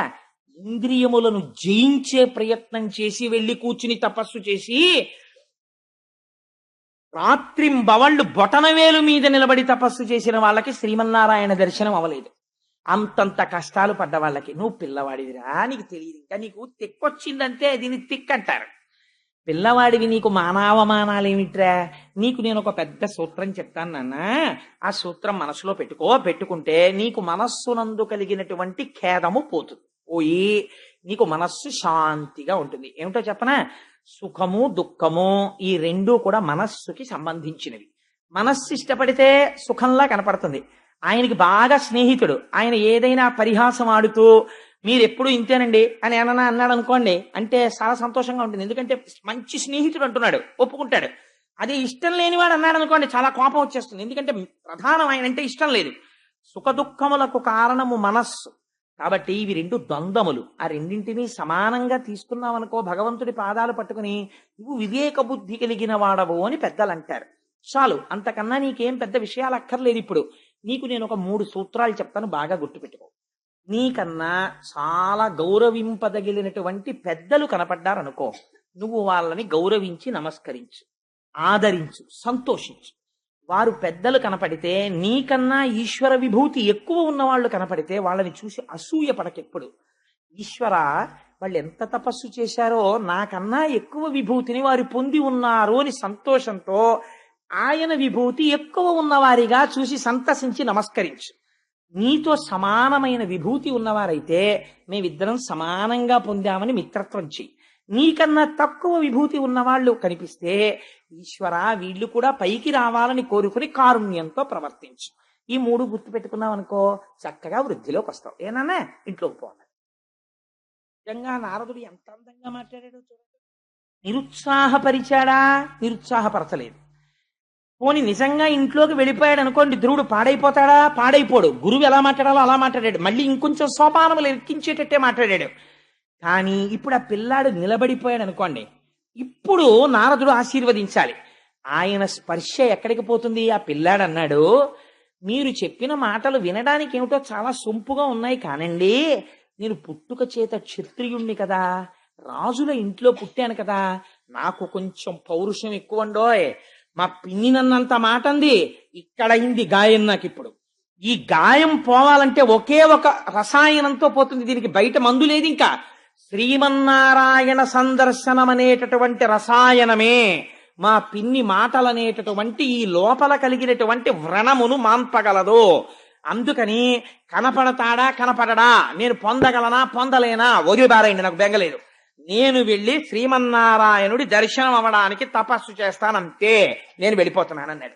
వీడికి ఎక్కడికి వెళ్ళాలో తెలియదు, తపస్సు అంటే ఏం చెయ్యాలో తెలియదు, ఎలా కూర్చోవాలో తెలియదు, ఏమీ తెలియదు, వెళ్ళిపోతున్నాడు.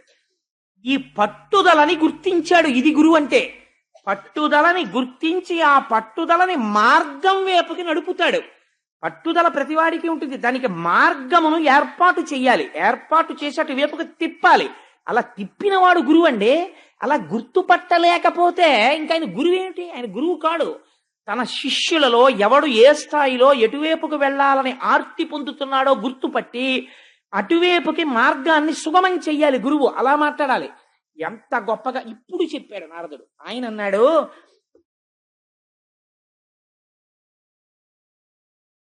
వర యమునా నది తటమున హరి సాన్నిధ్యంబు శుచియు అతి పుణ్యమునై పరగిన మధువనమునకును సరస గుణాచనము మేలు సమకురు ఎచటన్. నాయనా సరసగుణ, నువ్వు చనుము, వెళ్ళు. ఎక్కడికెడతావో తెలుసా? వర యమునా నది తటమున, యమునా నది యొక్క ఒడ్డున హరి సాన్నిధ్యంబు శుచియు, నిరంతరము శ్రీమన్నారాయణుని యొక్క పాద స్పర్శ కలిగినటువంటి ఒక గొప్ప వనమున్నది. ఆ వనమునకు మధువనమని పేరు. అది అతి పుణ్యమైనటువంటి వనము. నువ్వు ఆ వనమునకు వెళ్ళు. వెళ్ళి అక్కడ స్వస్తికాసనమో పద్మాసనమో నీకు ఏ ఆసనం వచ్చో ఆ ఆసనము వేసుకుని కూర్చో. శుచి అయి స్నానం చేసి యమునా నదిలో స్నానం చేసి ఆచమనం చేసి కూర్చో. కూర్చున్న తర్వాత నీ మనస్సుని ముందు నిగ్రహించు. కోపంలో ఉంది కదా, పిన్ని వైపే ఉంటుంది నీ మనస్సు. అలా ఉంటే శ్రీమన్నారాయణ దర్శనం ఎలా అవుతుంది? ఇప్పుడు నీ పిన్ని మీద ఉండకూడదు మనస్సు. నీ కోరిక సాధించాలంటే నీ బుద్ధి యందు ఉన్నటువంటి వ్యగ్రత ఈశ్వరుడి వైపుకి వెళ్ళిపోవాలి. నాకెందుకు కనపడడో బాగా పట్టుపట్టే అంతే మనసులో. చెట్టు పట్ట, చెట్టు పువ్వు లేదా 4 ఆకులు, ప్రధానముగా తులసి, ఏది కనపడితే అది తెచ్చుకో. స్వామివారి యొక్క మూర్తిని ముందు నీటిలో కానీ పవిత్ర ప్రదేశంలో కానీ పెట్టి వీటితో పూజ చెయ్యడం ప్రారంభం చెయ్యి. ఏది దొరికితే అది నివేదన చెయ్యి. అతి మితంగా ఆహారాన్ని తీసుకో. ఎవ్వరితో మాట్లాడకో. ఈశ్వరుడు ఎందే మనస్సు పెట్టు. రాత్రనక పగలనక నువ్వు మరిచిపోవాలి. కన్నులు మూసుకుని ధ్యానం చేస్తుంటే నీ ఇంద్రియాలు వెనక్కి తిరిగిపోవాలి. నీకేది చూడకూడదు. ఇప్పుడు నువ్వు మాట్లాడుతున్నప్పుడు నీ పిన్ని మాట మీదే నీకు ఎలా బుద్ధి నిలబడిపోయిందో అలా నీ బుద్ధి శ్రీమన్నారాయణుడి మీదే నిలబడిపోవాలి. అలా నిలబడిపోవాలంటే నీకు ఆయన ఎలా ఉంటాడో తెలియాలి కదా. నీకు అసలు ఆయన ఎలా ఉంటారో తెలియకుండా నువ్వు ఎవరిని మనసులో చూస్తావు? ఆయన ఎలా ఉంటాడో నేను చెప్తాను. ఎందుకంటే నేను చూసి వస్తుంటాను తరచూ వెళ్ళి. అందుకని ఎలా ఉంటాడో చెప్తాను. నువ్వు విని బాగా మనసులో గుర్తుపెట్టుకుని వెళ్ళు. ఇప్పుడు మార్గం చెప్పేవాడు వాడు దొరికాడు పిల్లాడికి. వాడు చిన్న పిల్లవాడు, మంచి సుక్షేత్రమునందు పడుతోంది విత్తనం. అందుకని వాడు చెప్పండి అని ఇలా కళ్ళు తుడిచేసుకుని, చెప్పండి నేను అలాంటి స్వామిని ఇంకా ఆరాధన చేస్తాను, చెప్పండి ఎలా ఉంటాడన్నాడు. నిజంగా నారదుడి మాటలంటే ఎలా ఉంటాయో, గురువు అంటే ఎలా ఉంటాడో, ఎటువంటి భూమికనందున్న వారిని ఉద్ధరిస్తాడో చూడండి. ఆయన అంటాడు, హార కిరీట కేయూర కంకణ ఘనభూషణుడాశ్రిత పోషణుండు, లాలిత కాంచీ కలాప శోభిత కటిమండలుండంచిత కుండలుండు, మహనీయ కౌస్తుభమణి గృణిచారు గ్రైవేయ కుండానందదాయకుండు, సలలిత ఘన శంఖ చక్ర గదాపద్మ హస్తుండు భువన ప్రశస్తుడజుడు, కమ్ర సౌరభ వనమాలికాధరుండు, హత విమోహుండు నవ్య పీతాంబరుండు, లలిత కాంచననూపుర అలంకృతుండు, నిరతిశయ సద్గుణుండు దర్శనీయతముడు. ఎలా ఉంటాడో తెలుసా శ్రీ మహావిష్ణువు? ఆయన అలా నిలబడితే బాగా ముసలివాళ్లాగా చూడకూడదు, బాగా చిన్నవాళ్లాగా చూడకూడదు. మంచి యవ్వనంలో ఉన్నటువంటి వాడు నిలబడినట్టు చూడాలి. చిన్న చిరునవ్వు నవ్వుతున్నట్లు ఉండాలి. కొద్దిగా కనపడనటువంటి దంతపంక్తి కనపడుతుండాలి. మెడలో వనమాల వేసుకుని ఉండాలి. రొద చేస్తున్నటువంటి గండు తుమ్మెదలు ఆ వనమాల అంతా మూగి ఉండాలి. మంచి కిరీటం పెట్టుకుని ఉంటాడు. చెవులకి ఇలా మణికుండలవులు పెట్టుకుని ఉంటాడు. వాటి యొక్క కాంతులు బుగ్గల మీద పడుతుంటాయి. చక్కటి కంఠం. ఇలా కుడి చేతిలో చక్రం పట్టుకుంటాడు, ఎడం చేతిలో తెల్లటి శంఖం ఉంటుంది. 2 రాజహంసలు పట్టుకున్నాడా అన్నట్టు ఉంటాడు. ఒక చేతిలో గద పట్టుకుంటాడు. మన గురువాయూరప్పు ఉంటారే అలాగా ఒక చేతిలో గద పట్టుకుంటాడు. ఇవాళ నేను ఆ గుడిలోకి వెళ్ళేటప్పటికి గద బాగా కనపడింది. ఓహో ధ్రువం తే రాజా అని ఆయన మంత్రం చెప్తున్నారు. ఓహో ధ్రువ శబ్దం గద. ఓహో స్వామి నన్ను అనుగ్రహిస్తున్నారు అనుకున్నాను. ఆ గద పట్టుకుని ఉంటాడు. ఒక చేతిలో పద్మం పట్టుకుని ఉంటాడు. బలిష్టమైనటువంటి తొడలు, పచ్చటి పట్టుపీతాంబరం కట్టుకుని ఉంటాడు. తులసి చేత అర్చింపబడినటువంటి పాదములు కలిగి ఉంటాడు. వెలిగిపోతూ ఉంటాడు. ఎంత అందంగా ఉంటాడో! సన్నటి నడుముతో ఉంటాడు. విశాలమైన వక్షస్థలంతో ఉంటాడు. కంభుకంఠుడై ఉంటాడు. మెడ నిండా పుష్పమాలలు వేసుకుని ఉంటాడు. అసలు ఆయన్ని చూడగానే అనిపిస్తుంది. ఎంత చూసినా తనివి తీరకుండా మనసులో ఆనందం పొంగిపోయేటట్టు చూడు. అంతేకాని అబ్బాయి ఎంతసేపు చూస్తానులేండి ఇంకా అలా చూసి విసుగెత్తుతోందని చూడకు. చూడడంలో రమించిపోతూ చూడడం మొదలెట్టు. అలా చూడగా నీ మనస్సు లగ్నం అయిపోతుంది. అలా చూసి ఆహారం సంగతి కూడా మరిచిపోయి నీకు గుర్తుండకూడదు. కానీ ఎప్పుడైనా శరీరాన్ని నిలబెట్టడానికి ఆహారం తీసుకో. ఏనన్నా అలా లోపల నారాయణుణ్ణి చూడు, నీకు నారాయణుడు కనపడతాడన్నాడు. నేను తప్పకుండా అలా చేస్తానండి అన్నాడు. అంతే. ఇది గురువు అంటే. వెళ్ళిపోయాడంతే. గబగబ నడిచి వెళ్ళిపోయాడు అరణ్యానికి. యమునా తటం కనపడింది. స్నానం చేశాడు, ఆచమనం చేశాడు. వెంటనే చెప్పాడు కదా నారదుడు, నీకు కోపం ఉండకూడదు, ఇంకా పిన్ని అవి గుర్తు రాకూడదన్నాడు. ఓ పద్మాసనం వేసుకున్నాడు. శరీరాన్ని నిలబెట్టుకోవడానికి మాత్రమే ఆహారం తినమన్నాడు. అన్ని తులసి దళాలు తెచ్చేవాడు, అన్ని పువ్వులు తెచ్చేవాడు. ఇక్కడే ఉన్నాడు నారాయణుడు, నిన్ను రక్షిస్తాడు, నువ్వు బెంగ పెట్టుకోకు. నీకు నేను ద్వాదశాక్షరి మంత్రోపదేశం చేస్తున్నాను. 7 రోజులు నువ్వు నిష్ఠతో చేసేటప్పటికి దేవతలు నీకు కనపడతారా అన్నాడు. అందుకని ఇప్పుడు స్వామి ఇక్కడున్నారు, నాకేం బెంగనుకున్నాడు, నాకేం భయం. స్వయంగా నారదుడు చెప్పాడు ఈ మాట. నాకు ఇంకా భయం లేదు, నా స్వామి చూసుకుంటాడు అనుకున్నాడు. ఎంత తొందరగా నా స్వామి వచ్చేస్తాడా, నేను ఎంత బాగా చేసేస్తానా, ఎంత తొందరగా లొంగిపోతాడా, ఇదే తాపత్రయం. అంతే. పిల్లల యొక్క చిత్తం అలా ఉంటుందండి వాళ్ళని. కానీ మీరు సరిగ్గా పెట్టగలిగితే అంతే. తులసి తెచ్చాడు, 4 పట్టలు తెచ్చాడు, ఇన్ని ఆకులు తెచ్చాడు, ఇన్ని పువ్వులు తెచ్చాడు, ఆరాధన చేసేసేవాడు. మొదటి నెలలో 3 రోజులకొకసారి వెలగపండు రేగుపళ్ళు తినేవాడు. ఆ తర్వాత 6 రాత్రులకొక్కసారి, 2వ నెలలో 6 రాత్రులు పూర్తయిన తర్వాత కొద్దిగా గడ్డి, ఇన్ని ఆకులు తినేవాడు. 3వ నెలలో 9 రాత్రులకొక్కసారి కొద్దిగా నీళ్లు తాగేవాడు. 4వ నెలలోకి వచ్చేసరికి 12 రాత్రులకొకసారి వాయుభక్షణం చేసేవాడు. అదేమిటంటే వాయుభక్షణం ఎలా చేస్తారు అని మీకు అనుమానం రావచ్చు. వాయుభక్షణం అంటే ఆ పిల్లవాడి యొక్క బుద్ధి వ్యగ్రత చేత, వాడి యొక్క నిష్ట చేత వాడికి తెలియకుండా ప్రాణాయామము, పూరకము, రేచకము, కుంభకము వచ్చేసాయి. వాడొక్కసారి ఊపిరి తీస్తే 12 రోజులు ఆ ఊపిరిని నిలబెట్టేసేవాడు. నిలబెట్టేసి శ్రీమన్నారాయణ దర్శనం చేస్తూ ఉండిపోయేవాడు. అలా కుంభకం చేసి 12 రాత్రులకు ఒక్కసారి విడిచిపెట్టేవాడు. విడిచిపెట్టి కాసేపు అని ఊపిరి తీసేవాడు. మరాళి మందగ మనామహాల వన్యసేవదిహి, ఆ ఊపిరిని తీసి శరీరాన్ని పోషించేవాడు. మళ్ళీ అంతే కుంభకం చేసేవాడు. కుంభకం చేసి మళ్ళీ భగవంతుడి గురించి ఆలోచన చేస్తూ 5వ నెల వచ్చేసరికి బొటనవేలు మీద నిలబడేవాడు. ఏదో కొంతకాలం అయిపోయిన తర్వాత బొటనవేలు నెప్పెట్టినట్టు అనిపిస్తే కుడికాలు తీసి యువతల పెట్టి ఎడమకాలి బొటనవేలు మీద నిలబడేవాడు. ఆ స్థితికి వెళ్ళేటప్పటికి 5వ నెల వచ్చేసరికి ఏ స్థితి వచ్చేసిందో తెలుసా అండి? ఈ పిల్లవాడి నిష్టకి కుడికాలి బొటనవేలు తీసి ఇలా పెట్టేటప్పటికి భూమండలం అంతా ఇటు ఒరిగిపోయింది. పిల్లవాడు ఎడమ బొటనవేలు ఇటు పెట్టేటప్పటికి భూమండలం ఇటు వంగిపోయింది. పిల్లలు ఆడుకుంటుంటారే ఏదో ఇలా ఎక్కి ఇలాగా, అలా భూమండలం అటు ఇటు ఒరగడం ప్రారంభమైంది. వాడి శక్తి చేత, వాడి తపశ్శక్తికి వాడిలోంచి తపోధూమములు పైకి లేస్తున్నాయి. వాడికి తెలియదు అది గమ్మత్తు. వాడికి ఒకటే కోరిక. ఏమిటా కోరిక? నారాయణుణ్ణి చూడాలి. ఇలా అపారమైన తపస్సు చేసేస్తున్నాడు. చేసేస్తుంటే అప్పుడు దేవతలందరూ ఏమిట్రా భూమండలమే కంపించిపోతోందని బెంగ పెట్టుకుని గబగబా వైకుంఠానికి వెళ్ళారు. అక్కడ సాకారుడై ఉంటాడు, అంతటా ఉంటాడు పరమాత్మ శ్రీ మహావిష్ణువు. కానీ భక్తులను అనుగ్రహించడానికి ఒక ఆకారమును తాను పొందుతాడు. అలా పొందిన ఆకారము విష్ణువు యొక్క ఆకారము. అది సగుణం అంటారు. అటువంటి సగుణమైన మూర్తి దగ్గరికి వెళ్ళి ప్రార్థన చేశారు. ఒక విచిత్రమైనటువంటి విషయం, దేవతలకి సంకటం ఎందుకు వచ్చిందో తెలుసా అండి? ఇప్పుడు అదే ఓ యవ్వనంలో ఉన్నవాడు తపస్సు చేస్తున్నాడు అనుకోండి, వాడు ఓ అప్సరసని పిలిచి భంగం చేసి పారాయని పంపించేస్తారు. పిల్లాడు 5 ఏళ్ల పిల్లాడు వీడి దగ్గరికి ఎవరిని పంపిస్తారు? వీడిని ఇప్పుడు అసలు ఎలా నిగ్రహించాలో వాళ్ళకి అర్థం కాలేదు. పైగా వీడికి లోపల ఇంకా ఎంత పూనిక పట్టేసిందంటే నేను నారాయణుణ్ణి చూడాలి ఈ కళ్ళతో, అంతే. వాడు ఇంకా ఎంత తపస్సు చేసేస్తున్నానో వాడికి తెలియదు, అలా చేసేస్తున్నాడు అంతే. ఇంకా ఇంత గొప్ప తపస్సు సృష్టిలో లేదు. ఇటువంటి తపస్సు చేస్తూ ఆయన దగ్గరికి వెళ్ళారు. స్వామి ఇదేం విచిత్రం అండి, 5 ఏళ్ల పిల్లాడేమిటి, 5 నెలలు తపస్సు ఇంతే, only 5 months short term programme. కానీ ఆ తపస్సు ఇప్పటివరకు ఎవరూ చేయలేదు. వాడి కోరిక ఏమిటో తెలియదు. పోనీ విచిత్రం ఏంటంటే వాడు ఈ కోరికతో చేస్తున్నాడు. ఇంద్ర పదవి కోసం చేస్తున్నాడు అనుకోండి, ఇంద్రుడు కంగారు పడిపోయి ఏదో ఒకటి చేసేస్తాడు. చాలా పెద్ద పదవి కావాలంటాడంతే. నారదుడు అడిగితే కూడా వాడికే తెలియదు వాడికి కావలసిన పెద్ద పదవి ఏమిటో. అసలు ఆ పెద్ద పదవి ఏమిటి, వాడు ఎందుకు చేస్తున్నాడు, మీరు కావాలంటాడు, మీరే ఇవ్వాలంటాడు, అసలు ఏమిటి అల్లరి.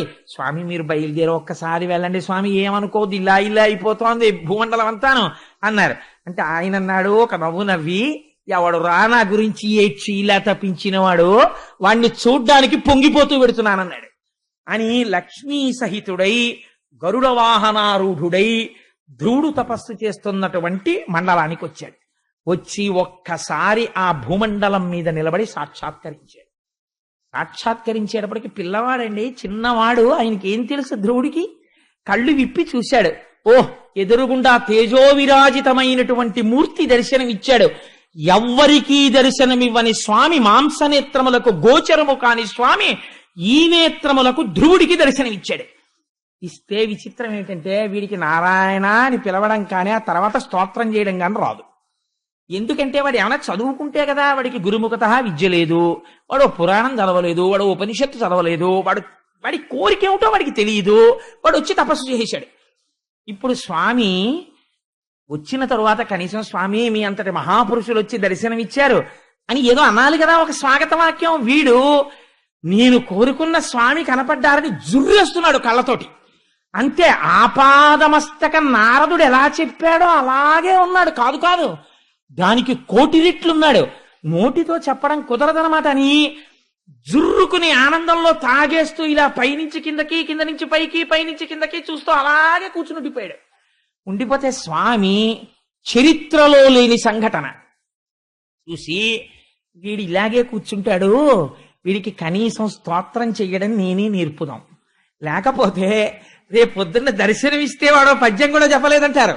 అందుకని నేనే నేర్పుదాం వీడికి సమస్త వేదములు, ఉపనిషత్తులు, సమస్త జ్ఞానము భాషించుగాక అని 4 అడుగులు ఆయన మంజీరములు మోగుతుండగా, ఆయన చేతి కంకణములు ధ్వని చేస్తుండగా, ఆభరణములు పట్టుకుని 4 అడుగులు ముందుకొస్తే ఆయనతో పాటు గరుత్మంతుడు నడుస్తుంటే లక్ష్మీ సహితుడై నడిచి వచ్చి తన ఎడమ చేతిలో ఉన్నటువంటి శంఖము సమస్త వేద ఉపనిషత్తు జ్ఞాన సారాంశము.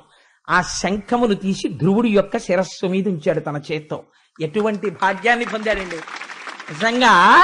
అటువంటి భాగ్యం. అందుకే ద్వాదశి నాడు దగ్ధం అయిపోతుంది రాని అజ్ఞానం. అది వింటే చాలు, ఎన్ని కోట్ల జన్మల తర్వాత వింటున్నావో ఇదన్నారు. ఆ శంఖం తలకి తగిలిందంతే పొంగిపోయి స్తోత్రం మొదలెట్టేశాడు. స్వామి నువ్వెవరవో నాకు తెలుసు, ఈ సమస్త బ్రహ్మాండములు సృష్టి యందు లేవు, ఇవన్నీ మాయ, కేవలము త్రిగుణాత్మకంగా ఏర్పడ్డాయి. ఆది యందు ఉన్నటువంటి వాడివి, అంతమునందున్న వాడివి, మధ్యలో ఉన్న స్థితికారుడవు, పురాణ పురుషుడవు నీవొక్కడివే. సముద్రము వంటి నీ నాభికమలములోంచి ఉద్భవించినటువంటి చతుర్ముఖ బ్రహ్మగారు నువ్విచ్చినటువంటి వేదములను ఆధారం చేసుకుని ఈ సృష్టినంతటినీ రచన చేశాడు. పామరుడైనటువంటి వాడు ఇంద్రియముల కదలన కలిగేటటువంటి సుఖము శాశ్వతమనుకున్నవాడు నిన్ను విస్మరించి ఇంద్రియ భోగములందు లంపటుడై పునర్జన్మలెత్తుతూ కొన్ని కోట్ల జన్మలెత్తుతూ సంసార పరిభ్రమణమును చేస్తూనే ఉన్నాడు. ఈశ్వర నీ అనుగ్రహము ఎంతటిదని నేను చెప్పగలను.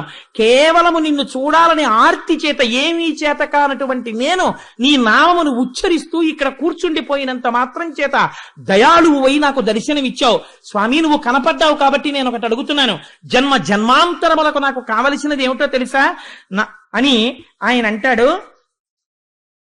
హరిభజనీయ మార్గనీయతాత్మకుడై భవదీయమూర్తిపై వరదిన భక్తియుక్తులకు వారల సంగతి కలుగచేయు సత్పురుష సుసంగతిన్ వ్యసన దుర్భవ సాగరమప్రయత్తతన్ సరస భవత్ కథామృత రసంబునమత్తుడనై తరించదన్.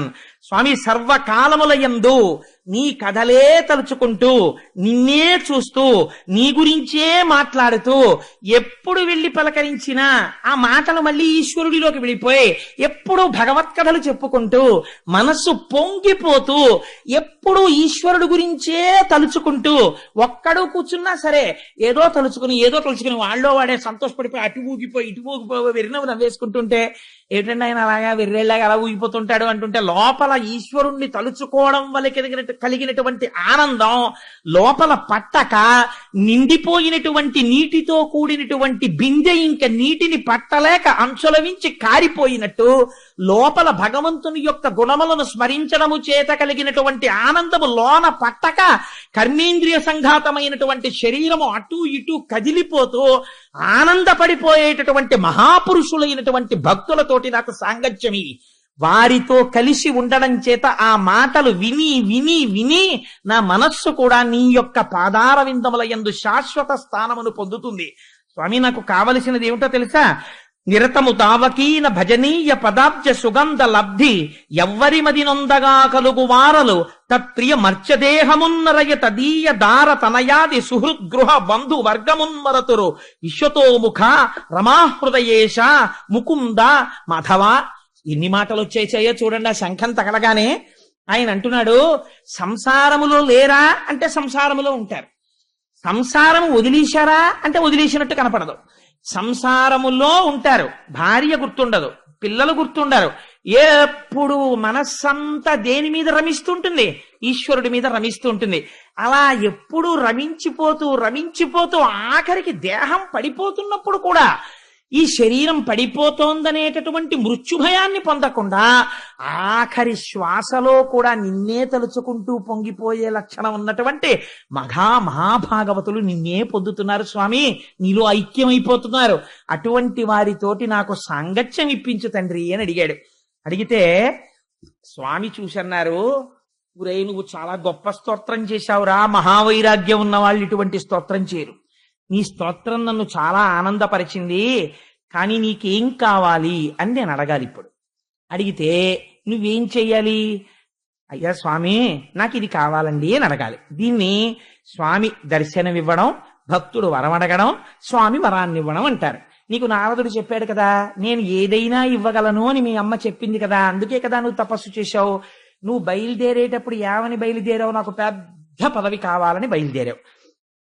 నీకు పెద్ద పదవి అంటే నీకు ఏమిటి చెప్పాలో నీకు చేత కాదు. కానీ ఇది నువ్వు పెద్ద పదవి అన్నది ఏమిటో నాకు ఒక్కడికే తెలుసు. కానీ అది ఎవరికి ఇవ్వరు ఆ పదవి. కానీ ఊరే ఇంత చిన్నవాడివా పదం ఏమిటో తెలియకుండా ఇంత తపస్సు చేసేసావు, అందుకే నీకు ఇచ్చేస్తున్నాను ఆ పదవి. ఏమిటో తెలుసా ఆ పదవి? ధర్మము, అగ్ని, కశ్యపుడు, సప్తర్షులు, కాలము, నక్షత్ర మండలము, ఋతువులు, సూర్యచంద్రాది గ్రహములు, ఈ బ్రహ్మాండములు ఏది కదలకపోతే దాన్ని ఆధారంగా చేసుకుని రంగులు రాట్నం తిరిగినట్టు తిరుగుతాయో అటువంటి ధ్రువమండలం కింద నిన్ను మార్చేస్తున్నాను. నువ్వు ధ్రువమండలమై వినువీధిన వెలుగుతుంటే నిన్ను ఆధారం చేసుకుని సమస్త జ్యోతిశ్చక్రము తిరుగుతుంటుంది. అటువంటి పదవిని నీకు అనుగ్రహిస్తున్నానన్నాడు. అంటే అసలు ధ్రువుడికి అలాంటి పదవి ఉంటుందని తెలియదు, పొంగిపోయాడు. ఇది స్వామి అనుగ్రహం అంటే. అందుకే శంకరాచార్యులు వారు అంటారు, ఈశ్వరుణ్ణి నువ్వు అడక్కు అంటారు. నీకేం వచ్చని అడుగుతావు, నువ్వు అడక్కు, నీకు నోటితో తెలియదు. స్వామి నువ్వు రక్షించు అను. ఆయనకి తెలిసి నీకేమిచ్చి కాపాడుకోవాలో ఆయన ఇస్తాడు. ఏమంటే ఆయన్ని ఎంతో మంది ఎన్నో అడిగారు, ఇలా అడిగిన వాళ్ళు ఉన్నారా అని. నీకు అంత పదవి ఇచ్చానురా, కానీ ఇప్పుడే కాదు, నువ్వు ఇంటికెళ్ళు. నీకు భవిష్యత్తు కూడా చెప్పేస్తున్నాను. నీ తమ్ముడు మరణిస్తాడు, నీ పిన్ని మరణిస్తుంది, నీకు రాజ్యాభిషేకం జరుగుతుంది. జరిగిన తరువాత తదనంతర కాలమునందు నువ్వు వైరాగ్యం పూర్ణంగా సిద్ధించి తపస్సు చేస్తావు. అప్పుడు నిన్ను అటువంటి ధ్రువమండలానికి తీసుకెళ్ళి తర్వాత నాలో ఐక్యం చేసేసుకుంటాను. ఇదే నీకు చిట్ట చివరి జన్మ అని చెప్తే ధ్రువుడు అని చెప్పి స్వామి అంతర్ధానం అయిపోయాడు. అంతర్ధానం అయిపోతే ధ్రువుడు చాలా దిగులుగా ముఖం పెట్టి, అయ్యో ఇంత తపస్సు చేస్తే నాకు ఇదా ఫలితమని ఏడుపు మొహంతో బయలుదేరట. అది విచిత్రం. మీరు విచిత్రం చూసారా? ఆయనంత పదవిస్తే ఈ పిల్లాడికి ఏమిటో ఇంత తపస్సు చేస్తే శ్రీమన్నారాయణుడు కనపడితే పెద్ద పదవిస్తాడనుకుంటే ఇదా నాకు ఇచ్చింది అని ఏడుస్తూ వెడుతున్నట్టంటే చిన్న బుచ్చుకున్న మొహంతో. అంత ధ్రువుండును పంకేరుహాక్ష పాద కమల సేవోసాదిత మనోరథములు తనరియో తనదు చిత్తంబులోన తుష్టి పొందక చనియ విశిష్ట చరిత్ర. విదురుడితో చెప్తున్నాడు మైత్రేయుడు. మనసులో తృప్తి లేకుండా తలంచుకుని ఏదో ఓడిపోయిన వాళ్ళ అలా నడుస్తున్నాడు అన్నారు. అంటే విదురుడు తెల్లబోయాడు. ఇదేమిటయా, నేను ఎక్కడ కనీ విని ఎరుగని ఇంతటి పదవి ఇస్తే ఇంతటి ధ్రువుడు ఇంత గొప్ప పదవొచ్చిందని సంతోషపడ్డం మానేసి ఇలా తలంచుకుని ఏడుస్తూ వెళ్ళడం ఏమిటయ్యా అన్నాడు.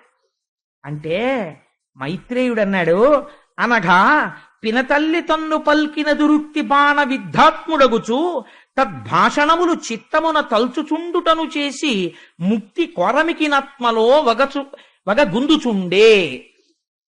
ఆ పిల్లవాడు అనుకున్నట్ట, అయ్యవారి స్వామివారి చేతి శంఖం తలకి తగిలింది కదా, నేను తెలియక మా పిన్ని మాటలు నా హృదయంలో నాటుకోవడం వల్ల నాన్నగారి తొడ మీద నన్ను కూర్చోపెట్టుకోలేదు అన్న కారణంతో బయలుదేరుతున్నప్పుడు నాకు పెద్ద పదవని బయలుదేరాను. సనక సనందనాది మహర్షులు ఎన్ని కోట్ల సంవత్సరముల నుంచో తపస్సు చేసి జ్ఞానం అంటే ఏమిటో తెలుసుకుందామని ఏ స్వామిని దర్శనం చేద్దామని ప్రయత్నం చేస్తున్నారో అటువంటి వాడు నాకు దర్శనం ఇచ్చాడు. నేనేం అడిగి ఉండాల్సింది? స్వామి నాకు మోక్షమి అని అడిగి ఉండాల్సింది. నేనేమో ఏమీ మాట్లాడలేదు, అనవసరంగా పెద్ద పదవన్నాను. ఇప్పుడు నేను కొన్నాళ్ళు ఆ ధ్రువమండలంలో ధ్రువుడిగా ఉండాలి, హాయిగా మోక్షం పొందేస్తే ఎంత బాగుండేది అనుకున్నట్ట వాడు. అందుకుని వాడికి తృప్తి పొందలేదు. అంటే ఇప్పుడు మీకేమర్థం అవుతోంది? స్వామి శంఖం ఎవరికి తగిలిందో వాడు ముక్త పురుషుడవుతాడు, వాడికి ముక్తి అందే కోరిక ఉంటుంది. కానీ బయలుదేరినప్పుడు ఏ కోరిక కోడాడో అది అనుగ్రహించకుండా స్వామి ఉండరు. అందుకని అటువంటి కోరికను అనుగ్రహించడానికి స్వామి సిద్ధపడ్డారు. అంటే ఇది ధ్రువుడి యొక్క మనస్సు 5 ఏళ్లలో ఎంత పరిణితి చెందిపోయిందో చూడండి, ఎంత స్థితికి వెళ్ళాడో చూడండి. ఈలోగా నారదుడి సంతోషం ఏమిటో తెలుసా అండి? నారదుడి లాంటి వాడు ఎక్కడ ఉంటాడండి? ఉత్తానపాదుడి దగ్గరికి వెళ్ళాడు. పెడితే ఉత్తానపాదుడు ఎదురొచ్చి స్వాగతం పలికి అర్ఘ్యం ఇచ్చి పాద్యం ఇచ్చి లోపలికి తీసుకెళ్లి కూర్చోపెట్టి పక్కన శురుచి లేదు. అందుకని అన్నాడు, బాధగా ఉన్నామే ఉత్తానపాద అన్నాడు. అన్నీ తెలుసు నారదుడికి, తనేగా పంపించాడు కొడుకుని. ఏం అలా ఉన్నావు అన్నాడు. అంటే ఏం చెప్పుకోను మహాపురుష, చూశారా నాకేమో 2 భార్యలు, పాపం వాడు నా కొడుకే కదండి, వాడు నన్ను ఏమడిగాడండి? సామ్రాజ్యం అడిగాడా, సింహాసనం అడిగాడా? తొడ మీద కూర్చుంటానన్నాడు. అంటే సురుచిని చూసినటువంటి భయం చేత వాడిని తొడ మీద కూర్చోపెట్టుకోలేదు. నారాయణుడి గురించి తపస్సు చెయ్యండి, వాడు అడవికి వెళ్ళిపోయాటండి. తర్వాత నేను అడిగితే అడవికి వెళ్ళిపోయాడు తపస్సు కన్నారు. పిల్లాడు 5 ఏళ్ల పిల్లాడు, వాడి తపస్సు ఏమిటి, వాడికి అరణ్యం ఏమిటి, వాడిని ఏ క్రూర మృగాలు తినేశాయో, కన్న తండ్రిని అయ్యుండి పిల్లవాడి పట్ల ఇంత క్రూరంగా ప్రవర్తించానే అని నా మనసు గాయమును పొందింది అన్నాడు. తప్ప సురుచిని వదిలేశాను, దాని మాట వినడం మానేశాను లేదు. అది విచిత్రం. మనం ఎక్కడో పశ్చాత్తాపం ఉంటుంది ఈ పని చేశామని, కానీ ఇంకా సురుచికే పెద్దపీట వేస్తుంటాం. అలా ఉండకపోతే ఇంత అల్లర్లు ఎందుకుంటాయండి మనకి? ఆ అజ్ఞానం పోవడానికే దాల్చినాడు ఇది వినడం కదా. అందుకని ఈ మాటలంటే నారదుడు అన్నాడు, ఒరే నువ్వు తొడెక్కించుకోలేదు, కానీ ఇప్పుడు ఆయన ఏ స్థితి పొందేశాడో తెలుసా ధ్రువుడు?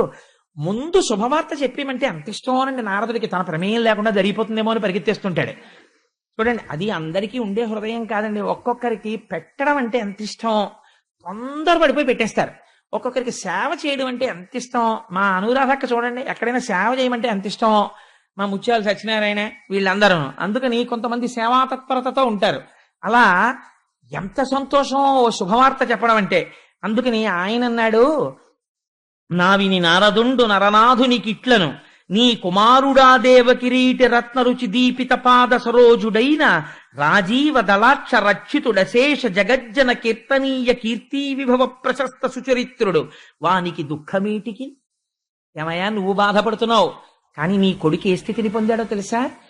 ఏ మహాపురుషుడి యొక్క కేవలం క్రీగంటి చూపుల చేత సమస్త బ్రహ్మాండములు రక్షింపబడుతున్నాయో, దేవతలందరూ రక్షింపబడుతున్నారో, సృష్టి స్థితి లయములు జరుగుతున్నాయో, ఎవడు హేళగా ఈ బ్రహ్మాండములను సృష్టి చేసి కాపాడుతున్నాడో అటువంటి వాడి యొక్క అనుగ్రహమును పొంది వరములు పొందాడు నీ కొడుకు అన్నాడు. పొంగిపోయాడు మహానుభావుడు.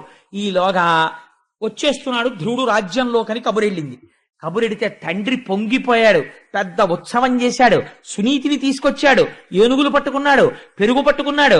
ఆ ఎదురుగుండా కన్యకామణులు ఇచ్చారు. మనం రామచంద్రమూర్తి పట్టాభిషేకానికి వచ్చామే, అలా మళ్ళీ రుక్మిణీ కళ్యాణానికి వద్దాం. ఆ రోజున కన్యపిల్లలందరితో రుక్మిణీ కళ్యాణం చేద్దామని సంకల్పం చేశారు మన గోపాలకృష్ణ గారు. ఎటువంటి వాళ్ళకి కూడా మంచి భర్త వస్తాడు. ఒకవేళ నుదుటున రాసి ఉన్నా కూడా, దుర్మార్గుడు అల్పాయుష్కుడైన భర్త రావాలని ఉన్నా కూడా రుక్మిణీ కళ్యాణం చేస్తే వాళ్ళ నుదుటి వ్రాత మారి సత్పురుషుడైన వాడు భర్తగా వస్తాడు. కృష్ణ పరమాత్మ లాంటి భర్త వస్తాడు.